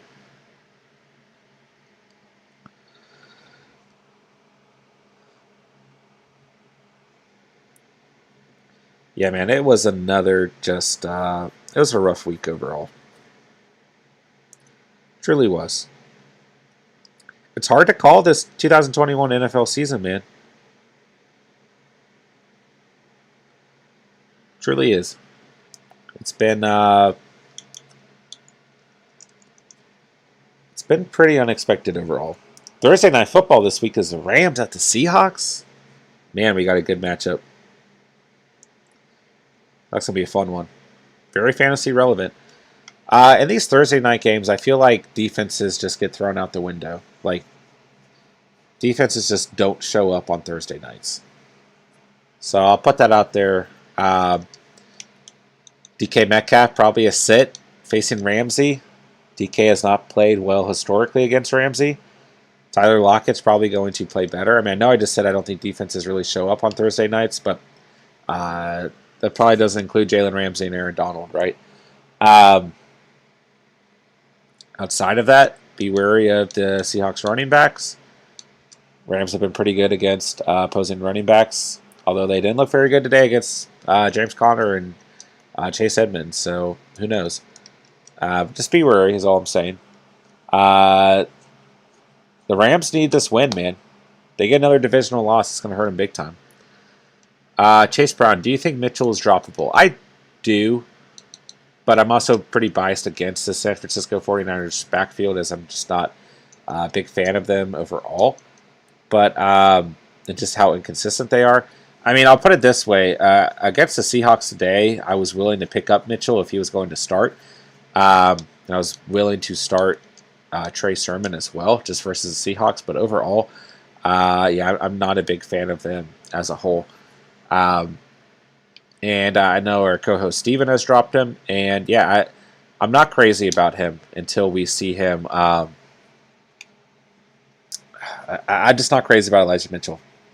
I would say if you need the depth and there's someone out there on the waiver that you feel better about, then yeah, I do think he's droppable in that circumstance. Let's see. Chase Brown, would you drop him for Damian Williams since David Montgomery got hurt? Yeah, absolutely. The thing with Mitchell is he's not a guaranteed RB1, right? With Trey Sermon in the room, Jeff Mitchell coming back soon. They were using, oh gosh, I can't remember his name. One of the running backs that they brought up from the practice squad today. Gosh, I can't remember his name. But the thing with Damian Williams, while Montgomery is out, he's an RB1. So he has more value overall. So, yeah. Like I said, I think if there's someone out there on the waiver wire that you favor a little bit more, and I would personally favor Williams more. I mean, we need to see the official timeline for David Montgomery, but I don't think it's very good, and I think he's definitely going to miss at least multiple weeks. So, yeah, I think that's a good move, man. Ryan, would Antonio Gibson and Hollywood Brown for Chase Edmonds and Diggs be an even trade, or would I be losing? Let's see, Gibson and Brown.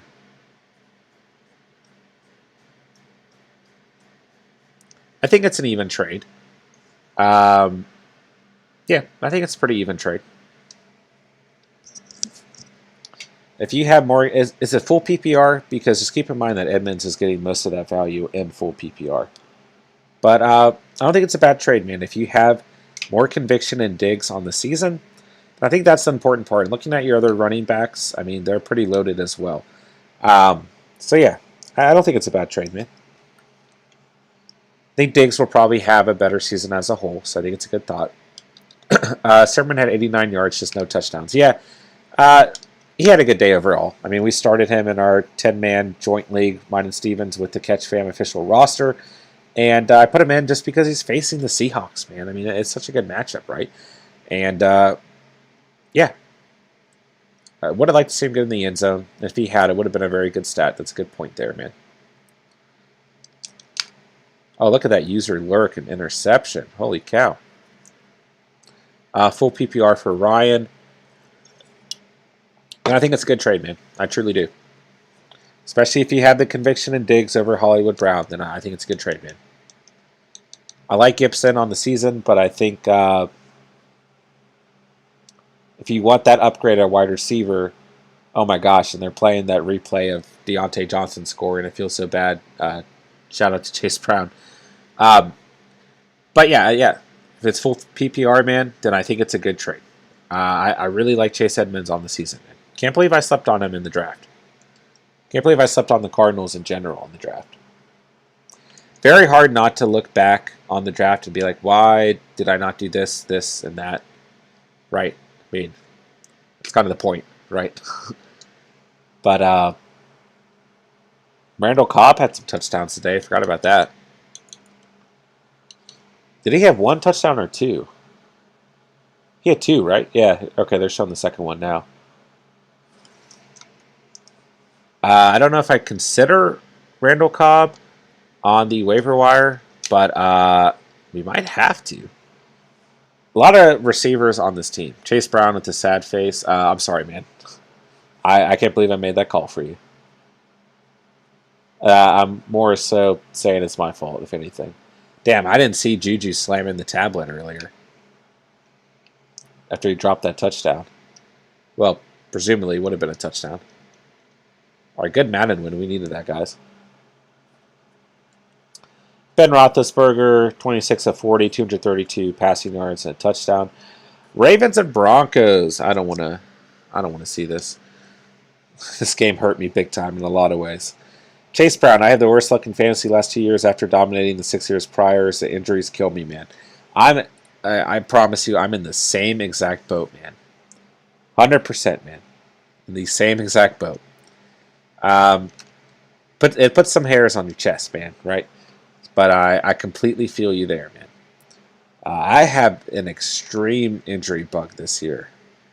Like this is the worst I've ever had to put up with it, man. It's painful this year. Tua, Jerry Jeudy, DJ Chark, all in my 20-man league and my 12-man league. Gus Edwards, David Montgomery, and Christian McCaffrey. I mean, going running back heavy really hurt me this year. Because all my running backs got hurt. I mean, don't get me wrong. I've still got Javonte Williams, and I'm hoping he can kind of turn it up. And I've still got James Robinson. So we'll survive. But don't feel great about it at the moment. Man, Teddy Bridgewater went down today. Tough seeing that replay. Got hit hard. Yeah, I'm in the same exact boat, Chase. I feel your pain, brother. All right, let's see here. Ryan, I hope Trey Lance is the starter for the rest of the year. Yeah, he might be if he plays well enough. I mean, we just got that update on the bottom of the screen, right? Gonna be a couple of weeks for Jimmy G. So if Trey Lance plays well enough, right?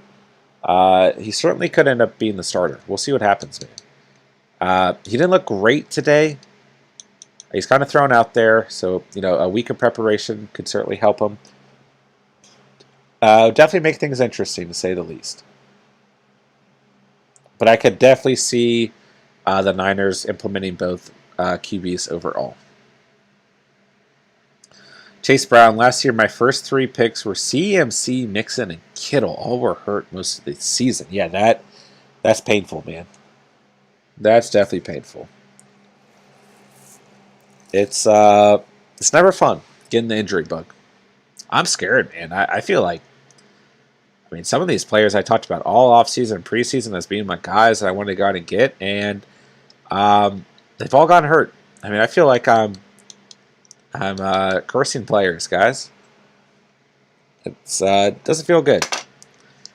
But plenty of time left in the season, guys, to turn things around if you are dealing with a lot of injuries. I mean, it's not over till it's over, man. We can still make a push for the playoffs, so we'll see what happens, guys. But it's not fun. Not fun at all. All right, they're showing more replays from this Bucks and Pats game, which we all just watched. Let's see if I can't pull up. I mean, we've done a pretty lengthy recap of the day, but for anyone just joining, let's try and hop back into things here, man. Ryan, Lance had a slow start, but he looked good the more he played. Yeah, I agree with that too. And it, kind of like Justin Fields got thrown into the game last week and looked pretty bad, right? And then he looked much better today, although it was against the Lions. But nonetheless, that week of preparation is a lot for these rookie quarterbacks as well.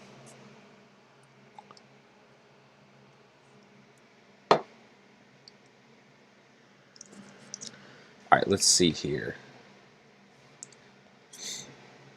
Let me know in the chat what was your worst play of the day and your best play of the day. I'm interested to know. For myself, in my 12-man league, hands down, my worst play of the day was not starting Sam Darnold over Lamar Jackson.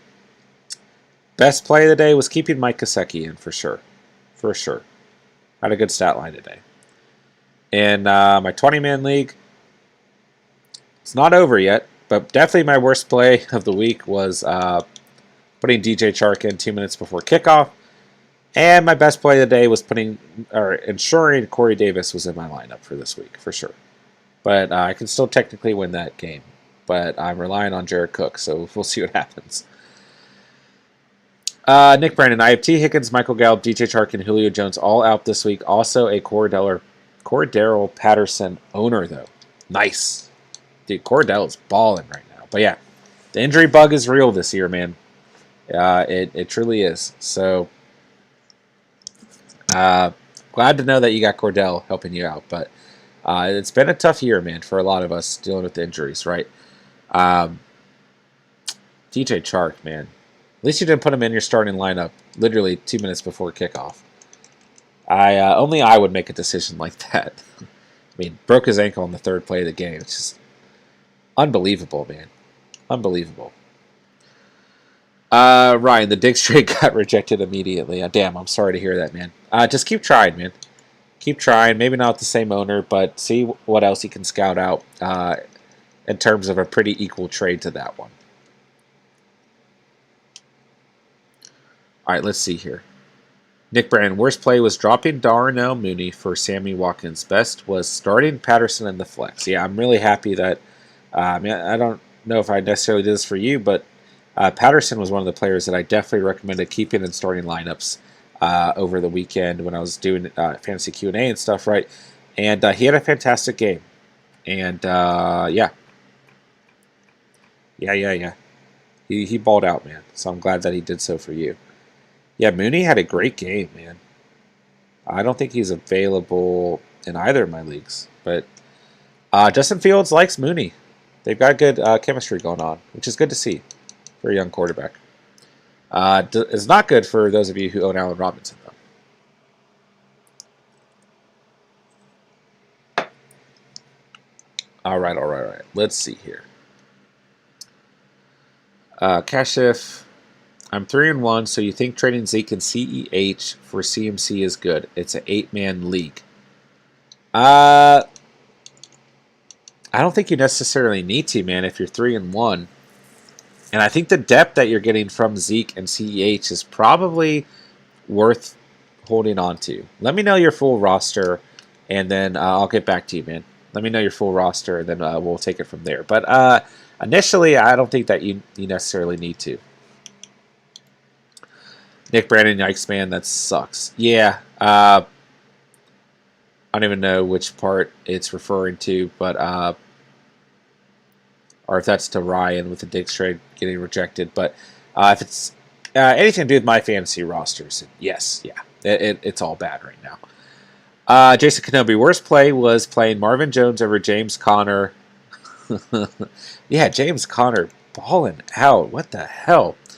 Best play was starting Tyreek. Yeah, I would agree with you there, man. I think that was your best play of the week, and I think you're on the path to victory for the week, which is good to see, Jason. Let's see here. Chase Brown, worried about Fant next week if Teddy is out, and then they play the Steelers. I am worried about Fant. I'm worried about all these Broncos players because they seem to be on a roll with Teddy Two Gloves out there, and I just don't know what to expect fully, right? I actually think, believe it or not, the player that I have the most faith in is Noah Fant because he's shown prior chemistry with our guy Drew Lock. But I am worried about this Broncos offense as a whole. Let's double check. The Steelers. Steelers are going to be good. Going to be good next week in terms of defensive team. So, to answer your question, yes and no. I mean, I'm more worried about how are the Broncos going to look as a whole offensively, right? And I'm actually less worried about Noah Fant because he has played with Drew Lock before. But I'm definitely worried about the Broncos right now. More worried about the receivers. And then with the running backs, it's like, if the offense is playing bad as a whole, then we need to worry about them. But if the Broncos come out and start to lean on the running game because Drew Lock is the starter, then we don't need to worry as much. So it's a tough call, man. I'm slightly worried, to say the least. All right. Ryan, okay. Would Antonio Gibson, DJ Moore, and Hollywood Brown for D-Hop, Kareem Hunt, and Brandon Cooks be good? I don't think you should trade DJ Moore. That's a rough one. I think the trade-off at running back's okay. I don't mind Brandon Cooks over Hollywood Brown, but I like the Ravens' offense more than I like the Texans, that's for sure. I don't think you should trade DJ Moore, though. I guess you're kind of replacing him with DeAndre Hopkins. kind of replacing the Hollywood Brown with Brandon Cooks, and then switching off with Gibson and Kareem Hunt. So I don't think it's that bad of a trade, but personally, I don't see the need for it. I know you want to upgrade at the receiver position. Of course, DeAndre Hopkins does that for you, but personally, for myself, I wouldn't do the trade, if I'm being honest with you. I don't think you should let go of DJ Moore, man. His volume on the season is just going to be insane. We've already seen that through the first 4 weeks, and I don't want you to miss out on that, man. I truly don't. And D-Hop's been a little bit inconsistent overall. And I still like Gibson and Hollywood Brown and where they're at, and I don't think it's enough of an upgrade between Kareem Hunt and Brandon Cooks to really encourage the trade, if I'm just being honest with you, man. So let us know in the chat, guys, what you guys think of Ryan's trade there overall, and if you would go through with that trade or not. Cash Up. My full roster running backs is Zeke, Najee Swift, Jonathan Taylor, and CEH. Okay, so let's see here. Honestly, I kind of like that depth a little bit more than, I mean, the thing with Christian McCaffrey, well, I think it's a good trade because you have a winning record and you're potentially getting the best running back in all of fantasy football when healthy. We just don't know the timeline on Christian McCaffrey. So that's a tough call, man. That's a tough call.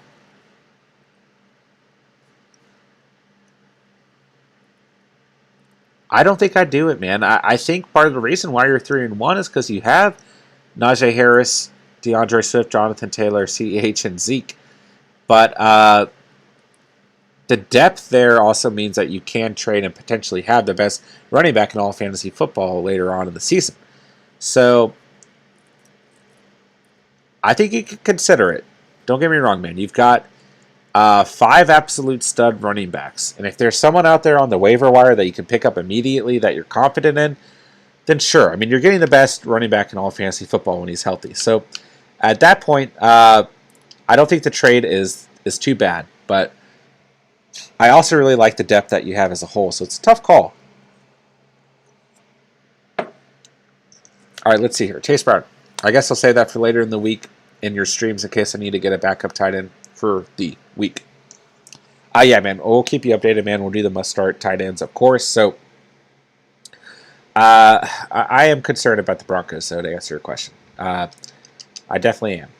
But we'll see what happens, man. I'm more concerned about how they roll out as a team as opposed to being worried about Noah Fant, right? So we'll see what happens. But definitely, man, stay tuned for the must-start tight ends on the week. And we'll definitely get some sleepers in that video for you as well, brother. Chase Brown says, I wouldn't. DJ Moore is too good right now. I completely agree. And he's got a very easy strength of schedule. I don't see DJ Moore's production dropping off. I honestly don't.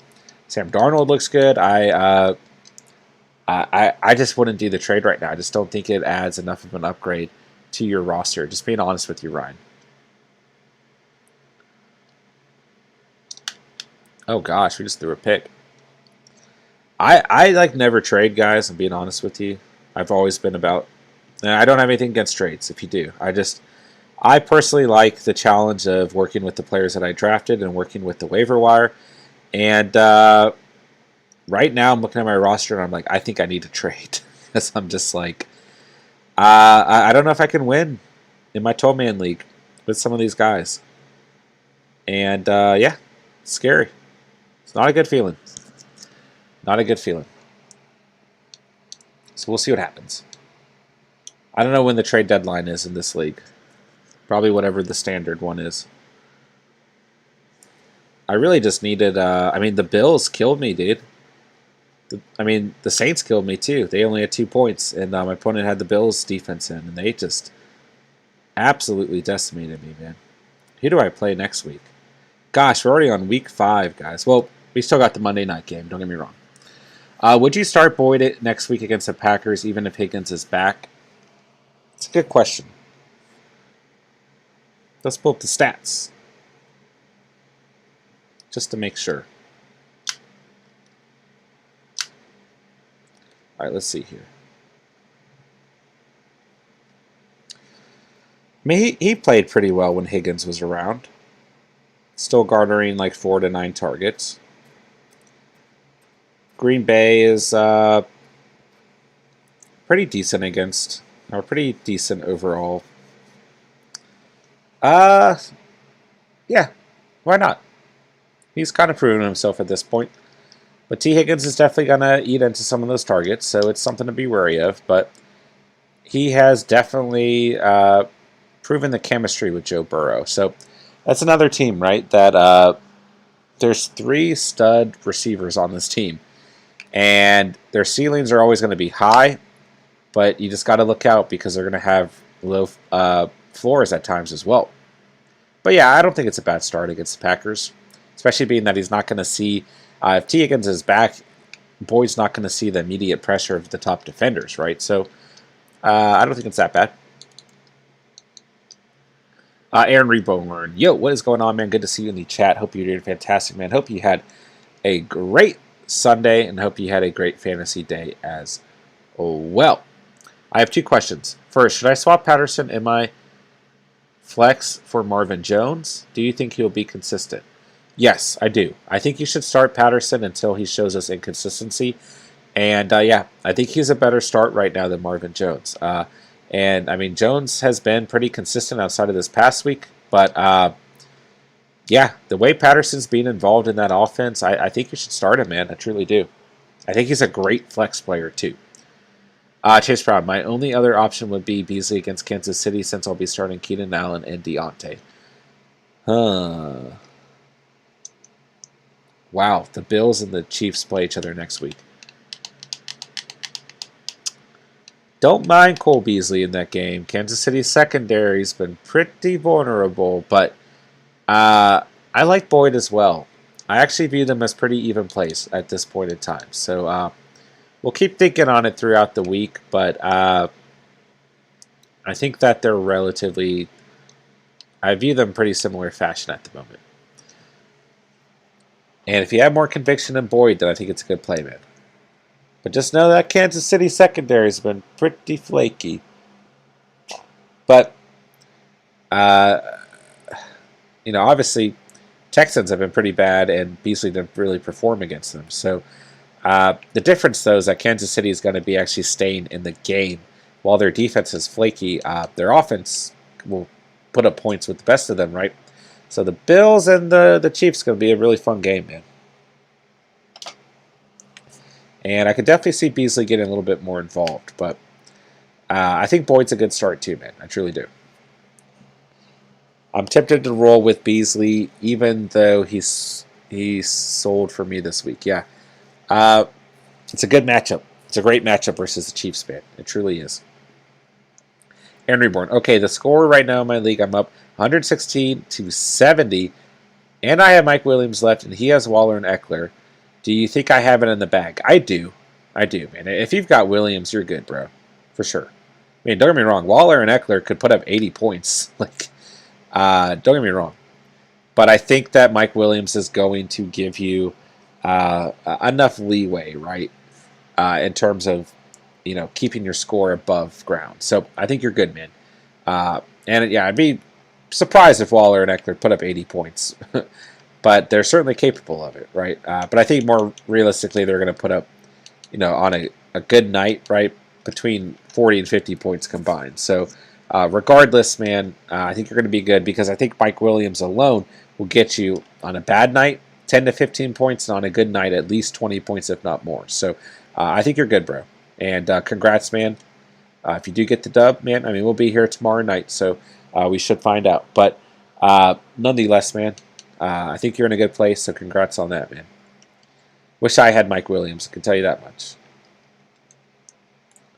I think Mike Williams is a very good closer for those of you guys wondering how he's going to perform for you tomorrow, Monday Night Football. I mean, I've got Jared Cook hoping to get me about 12.5 points tomorrow. And I would much rather have Mike Williams keeping me afloat. Weird question from Chase Brown. Should I drop Q or pick up someone like Prater or Blankenship? I like Blankenship a lot, man. What did Q end up doing today? Let's see here. Only 6 points against the worst team in all of fantasy football in terms of opposing kickers. So my co-host Steven is going to be doing, I don't know if you guys checked out his kicker video for the week, but he's going to be doing kicker videos on a weekly basis now. So make sure you guys are checking those out as well. But let's see here. Prater or Blankenship? Man, I think Blankenship is always very, very consistent, man. He's a great kicker. I'm a big fan of him overall. So I think he's a good player to potentially pick up. And he always has that good mix of the way the Colts play, right? They kind of have to lean on him. So I like Blankenship a lot. In terms of Prater, let's see where he's at. Yeah, I mean, on Arizona, they're going to be putting up a ton of points on a consistent basis. It's not a weird question by any means, man. And yeah, I think that those are both good starts if you're not confident in where Q is at the moment. So, yeah, I would say yes. Why not? All right, let's see here. Aaron Reborn, thanks, bro. I can always count on you. You got it, homie. You know that's what we are here for. Always here for any members of the Catch fam, bro. Just Kenobi kicker is just unpredictable week to week. Yeah, it can be to some degree. I mean, Brandon McManus is a perfect example who, you know, got me 9 points week 1, 13 points week 2, 16 points week 3. Then, well, actually, I dropped him in week 3 for Graham Gano, and if I hadn't done that, I would have won my matchup, which is just unbelievable. And this week he had 1 point. So I guess I could agree with you that kickers can be unpredictable. But I do think that, to answer your question, Chase, that Prater and Blankenship are good replacements if you're not feeling confident in Q. But historically, Q's been pretty good as well. So I would say I would lean. I think that Blankenship will probably end up kicking more field goals, and Prater will end up kicking more extra points. So I don't know if that amounts to anything for your decision there. Oh my gosh, these replays of Tyreek Hill catching the football today are just unworldly. I mean, ridiculous, dude. 5 touchdowns from Patrick Mahomes. Jalen Hurts, 387 passing yards and 2 touchdowns. He still had a good day, man. It's kind of strange. Like, Jalen Hurts, the team doesn't always play well, but he does show up, man. Doesn't really need to have the best football day to have a good fantasy day. I guess that's true for anyone, but another good week by Jalen Hurts during a loss. Wow, Andy Reid, first head coach to get 100 wins with 2 different teams. One of those 2 teams was Philadelphia, who he beat today. I mean, that's kind of interesting, right? That's kind of cool. Shout out to Andy Reid. Chiefs are 2-2, a little bit less turmoil, right? Teddy Bridgewater's a little banged up. Might have a little bit change of pace, right? One of the 2 teams tomorrow, Chargers and Raiders, one of them has to lose. So it's interesting, man. It's a long season.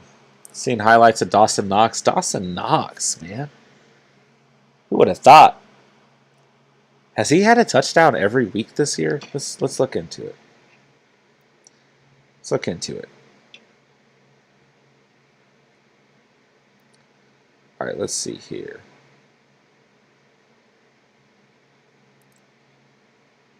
He's been on crazy pace.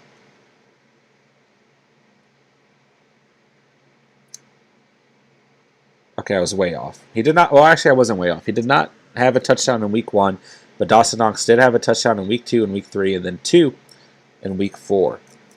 And now he's got Kansas City and Tennessee. Yikes. He should look to continue to improve on those numbers, man. So shout out to any Dawson Knox owners. You guys made a good decision on the waiver wire or in the draft. Slept on him, man. Probably should have tried to get him. Yeah, I might be doing like a complete rehaul of my 12-man team. I mean, I've got to change something, man. I've got too many receivers. I need to figure out who I'm most confident in and just roll with them. It's probably going to be Corey Davis and Antonio Brown and Henry Ruggs. And then I'm probably going to hold on to Tim Patrick for now. But I don't like him while Titty B is not playing. So Rehall might be in shape. Might be looking for some tight ends, some quarterbacks. Might be messing around a little bit. Some of these running backs popping up, like Williams, right? Might have to do something. Let's see. Chase Brown, how are you feeling about Myles Gaskin? I have not been high on Myles Gaskin in some time. I'm not a fan of him at all, to be honest with you. Extremely inconsistent. Tough matchup against Tampa Bay next week. He's got some good matchups after that. Week 6, Jacksonville. Week 7, Atlanta. But then bad matchup against Buffalo. Then he's got Houston, Baltimore, and the Jets, which are pretty good matchups. And then Carolina is a bad matchup. So just inconsistent, man. 2 carries in week 4. 16 carries a week before. I mean, I don't feel good about Gaskin at all, to be honest with you. How do I feel about Rondell Moore? Not great. He's on my bench here in my 20-man league. 2 rushing attempts, 9 rushing yards, 3 targets, 3 receptions today. Kind of the problem with... wow, that was a bad pass. What the hell? Kind of the problem with these Cardinals players, right, is... that there's so many weapons, right? We kind of talked about this with the Bills too, that not all these guys can ball out, right? The volume's not going to be there for everyone on a weekly basis. So I don't feel great about Rondell Moore, but I fear that once you decide to drop him, he's going to have one of these games again where he has 10 to 24 points like he was having in weeks 1 and week 2. So I think he'll be wildly inconsistent. I think he needs to be a flex player at best. But I am a little worried about his performance from a consistent basis, especially seeing that AJ Green balled out today. I'm like, what in the world? I mean, it's just going to be inconsistent for a lot of those Cardinals players, maybe outside of like DeAndre Hopkins and their running backs, right? But AJ Green balling out right now. I mean, this is his 3rd week in a row in full PPR with with at least 13 fantasy points. He looks good out there, man, which is kind of crazy. Kind of crazy, to be honest. The veteran getting it done, man.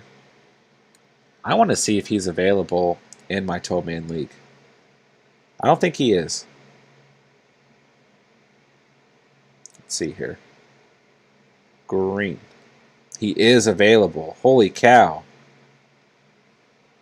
That might have to be a move, y'all. I might be relying on AJ Green, but once again, I don't like that because I think that this Cardinals team is so inconsistent. Jeez.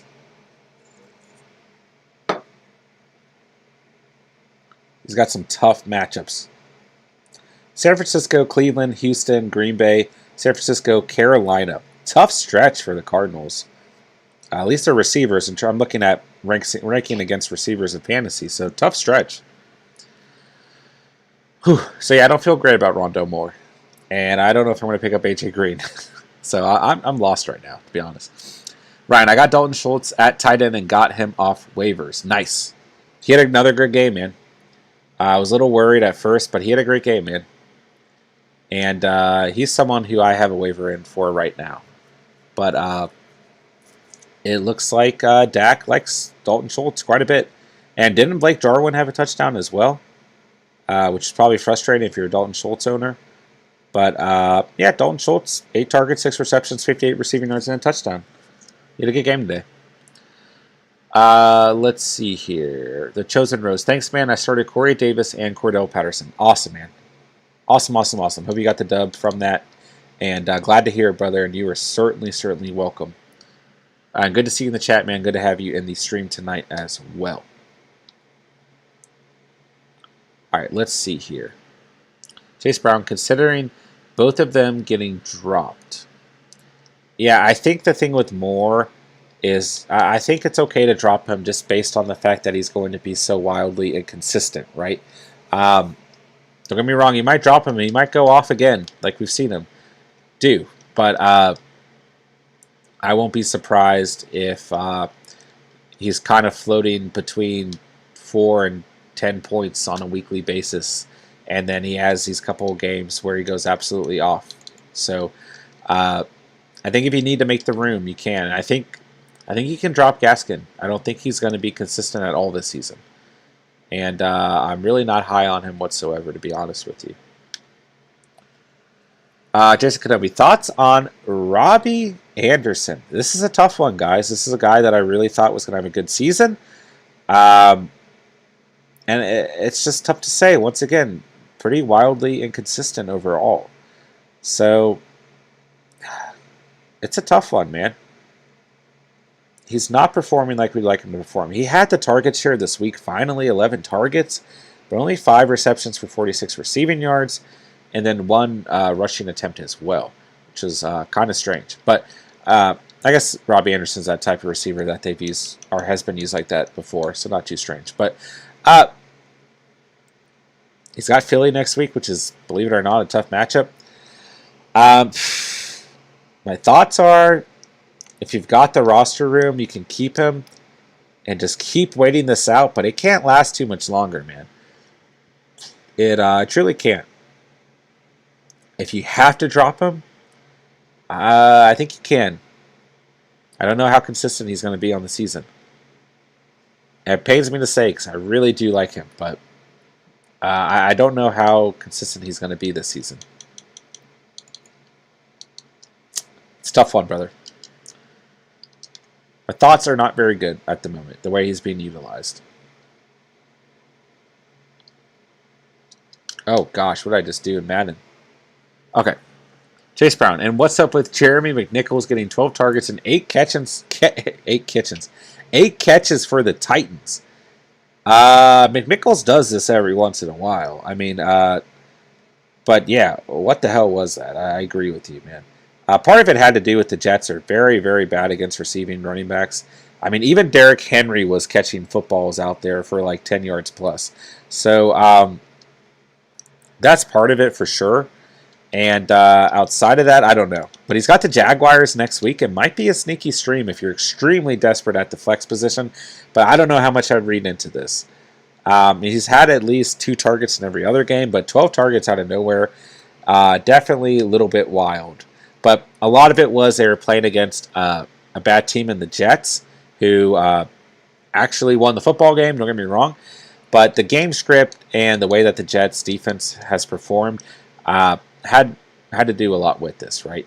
And also he's their third down running back, right? And they had a lot of third downs today. The Jets played better than the Titans. I mean, they won the football game. So I think that had a lot to do with it as well. Senior Cinnabon, what is going on? Good to see you in the chat. As always, good to have you in the stream, my guy. Hope you had a great Sunday. Hope you're doing fantastic. I hate that Logan Thomas got hurt. Yeah, I hate it too, man. Hate to see any injuries, of course, right? But that's a tough one for a lot of fantasy owners, man. Luckily, there's some good tight ends out there on the waiver right now, potentially, at least in most leagues. But he was balling, man. He was on a great pace, and he put up a goose egg from today's injury, right? And hamstring injuries, man, not good. They can linger for some time. So, yeah, he didn't even, oh gosh, he didn't really get to play at all today. So I hate it too, man. I truly do. Chase Brown, if I drop Gaskin, I will be in desperate need of a running back too. Got Kamara as my RB1 and have Damian Harris and Zach Moss. I think you can start Zach Moss the way he's played on a pretty consistent note right now. But I would look for Damian Williams of the Chicago Bears while David Montgomery is hurt. He might be a good start for you for now. But I think you can be pretty confident in Zach Moss. Harris, the game script is kind of dependent on how he's going to perform. And against some defenses, like the Saints, he's not going to perform. So that's relatively scary. But, yeah, I think Zach Moss is an okay fill-in. I'd rather have him in my lineup than Gaskin. And I would look to Damian Williams for now on the waiver wire as well. All right, let's see here. How do I feel about Saquon Barkley? I've talked about him a little bit in the past couple weeks, right? Like I said, I think he's getting back to true form. And yeah, I like Saquon a lot. I'm all for Saquon, man. So I will continue to ride this train as long as it's going. And man, if you bought Saquon low after those first 2 games, holy cow, do you feel smart right now? Whew. And I think he's having a good outing. I mean, he's got Dallas, the Rams, and Carolina coming up. This will be a good test of, how we should evaluate Saquon Barkley from a fantasy perspective. These next 3 weeks will definitely be a good test. And he's got Kansas City and Las Vegas, which are very good matchups. But yeah, this stretch, man, for Saquon, Dallas, LA Rams, I should specify, and Carolina, this should be a good test for sure. But I like where Saquon's at all the way. A couple tough matchups coming up, though. Chase Brown, I don't know if I can rely on them for running back, too. I think the way Zach Moss is playing, well, he has, shown to be inconsistent at times. I think the way the Bills are playing, I guess is really what I should specify, is I think you can. I think you feel pretty good about Zach Moss right now. Which I didn't never think I'd say because he has been historically so inconsistent, but he's had at least 12 fantasy points for 3 weeks straight. He's got Kansas City and Tennessee, then a bye week, then he's got Miami, Jacksonville, and the New York Jets. I think you can roll with Zach Moss, bro. I truly can. His matchups look very, very favorable in the coming weeks. So, yeah, I think you're good there, my guy. Chase Brown, feel good about Cowboys defense against Giants next week. Thinking about them being my defense. Yeah, I do feel good about them. Listen, they had 8 to 10 fantasy points, depending on your scoring format this week, and they gave up 28 points overall. I feel very good about them, man. They look pretty damn good right now. So, yeah, I think you can roll with them. And, I like the Giants. I think they're playing good football as a whole, but I also think that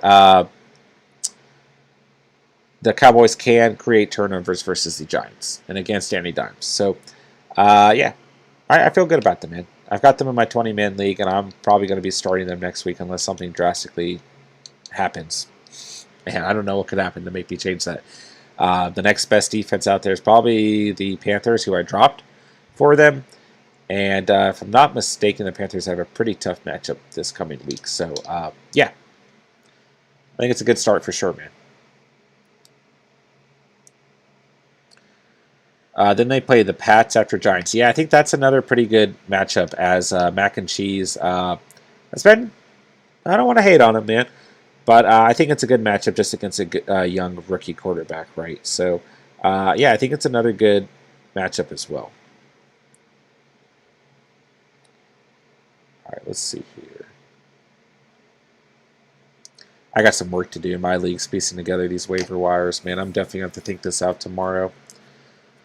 Jason Kenobi carried by Trayvon Diggs. I completely agree. He has looked fantastic, man. He is a good player, man. He's got a swagger to him. Chase Brown, true, but their D-line's looking good too. They are. Micah Parsons looks great at linebacker. This whole defense looks good. It's going to be the difference within the league, or within their division, I should say. How well can they continue to perform defensively? And I think that they can continue to perform. So, man, I think that's what's making them the best team in their division right now. I like this Washington football team, man. Don't get me wrong, man. I don't want to sleep on them, but this Cowboys defense looks better right now, and that's not what we expected, right? So it's interesting.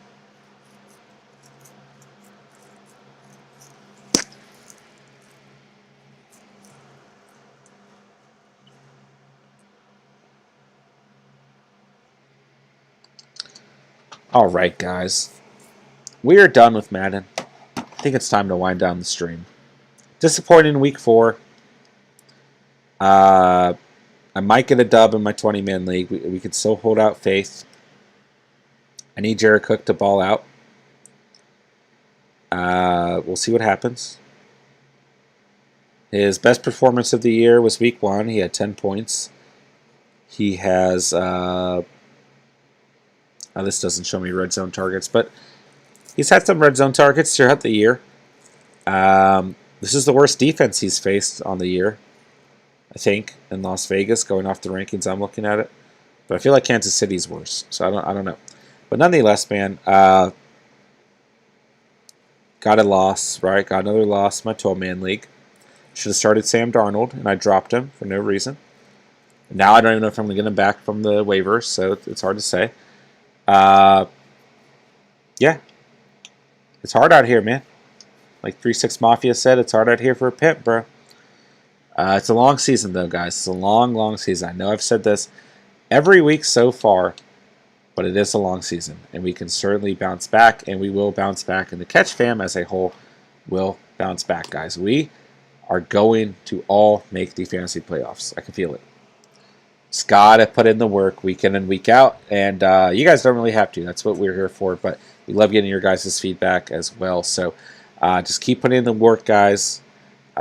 Keep tuning into the channel. We will do whatever we can for you, and don't give up faith, man. If you guys are 1-3, if you're 0-4, if you're 2-2 and you're concerned, if you're dealing with injury bugs, whatever it may be, man, it is a long, long season, right? You can still win, fantasy championship. You can still get into the playoffs with 4 losses, with 2 losses, right? With 3 losses. So think of it that way. If you're 4-0, then more power to you. If you're 3-1, then more power to you as well, right? A lot of things are going to continue to happen throughout the season that will get us to different points, right? Obviously, there's a lot of injuries happening. They will continue to happen, unfortunately. And those will impact a lot of different things. Like I talked about earlier, sometimes players who are performing in the beginning of the season don't necessarily perform towards the end of the season. So we'll see what happens, guys. It's a long, long season. I encourage you guys to stay positive with your fantasy season. And certainly, I do believe that a lot of good things are coming for the Catch fam and all of our respective rosters. So like I said, we will continue to put in the work here at the Catch, and it's a long, long season, so do not stress, guys. So with that being said, I appreciate every single one of you who came out to the stream tonight. If you guys watch this retrospectively, I appreciate all you guys as well. If you guys didn't already, go and smash that like button. And other than that, man, I got nothing to say. Stay tuned, guys. We will be streaming tomorrow. We will be putting out our weekly videos throughout the week. Let's have fun, sit back, and enjoy Monday Night Football tomorrow. It's going to be a great game between the Raiders and Chargers. And let's get ready for Week 5 of the NFL season and for some more fantasy football up on the way. So with that being said, guys, I thank you all so very much for watching and or listening. And remember,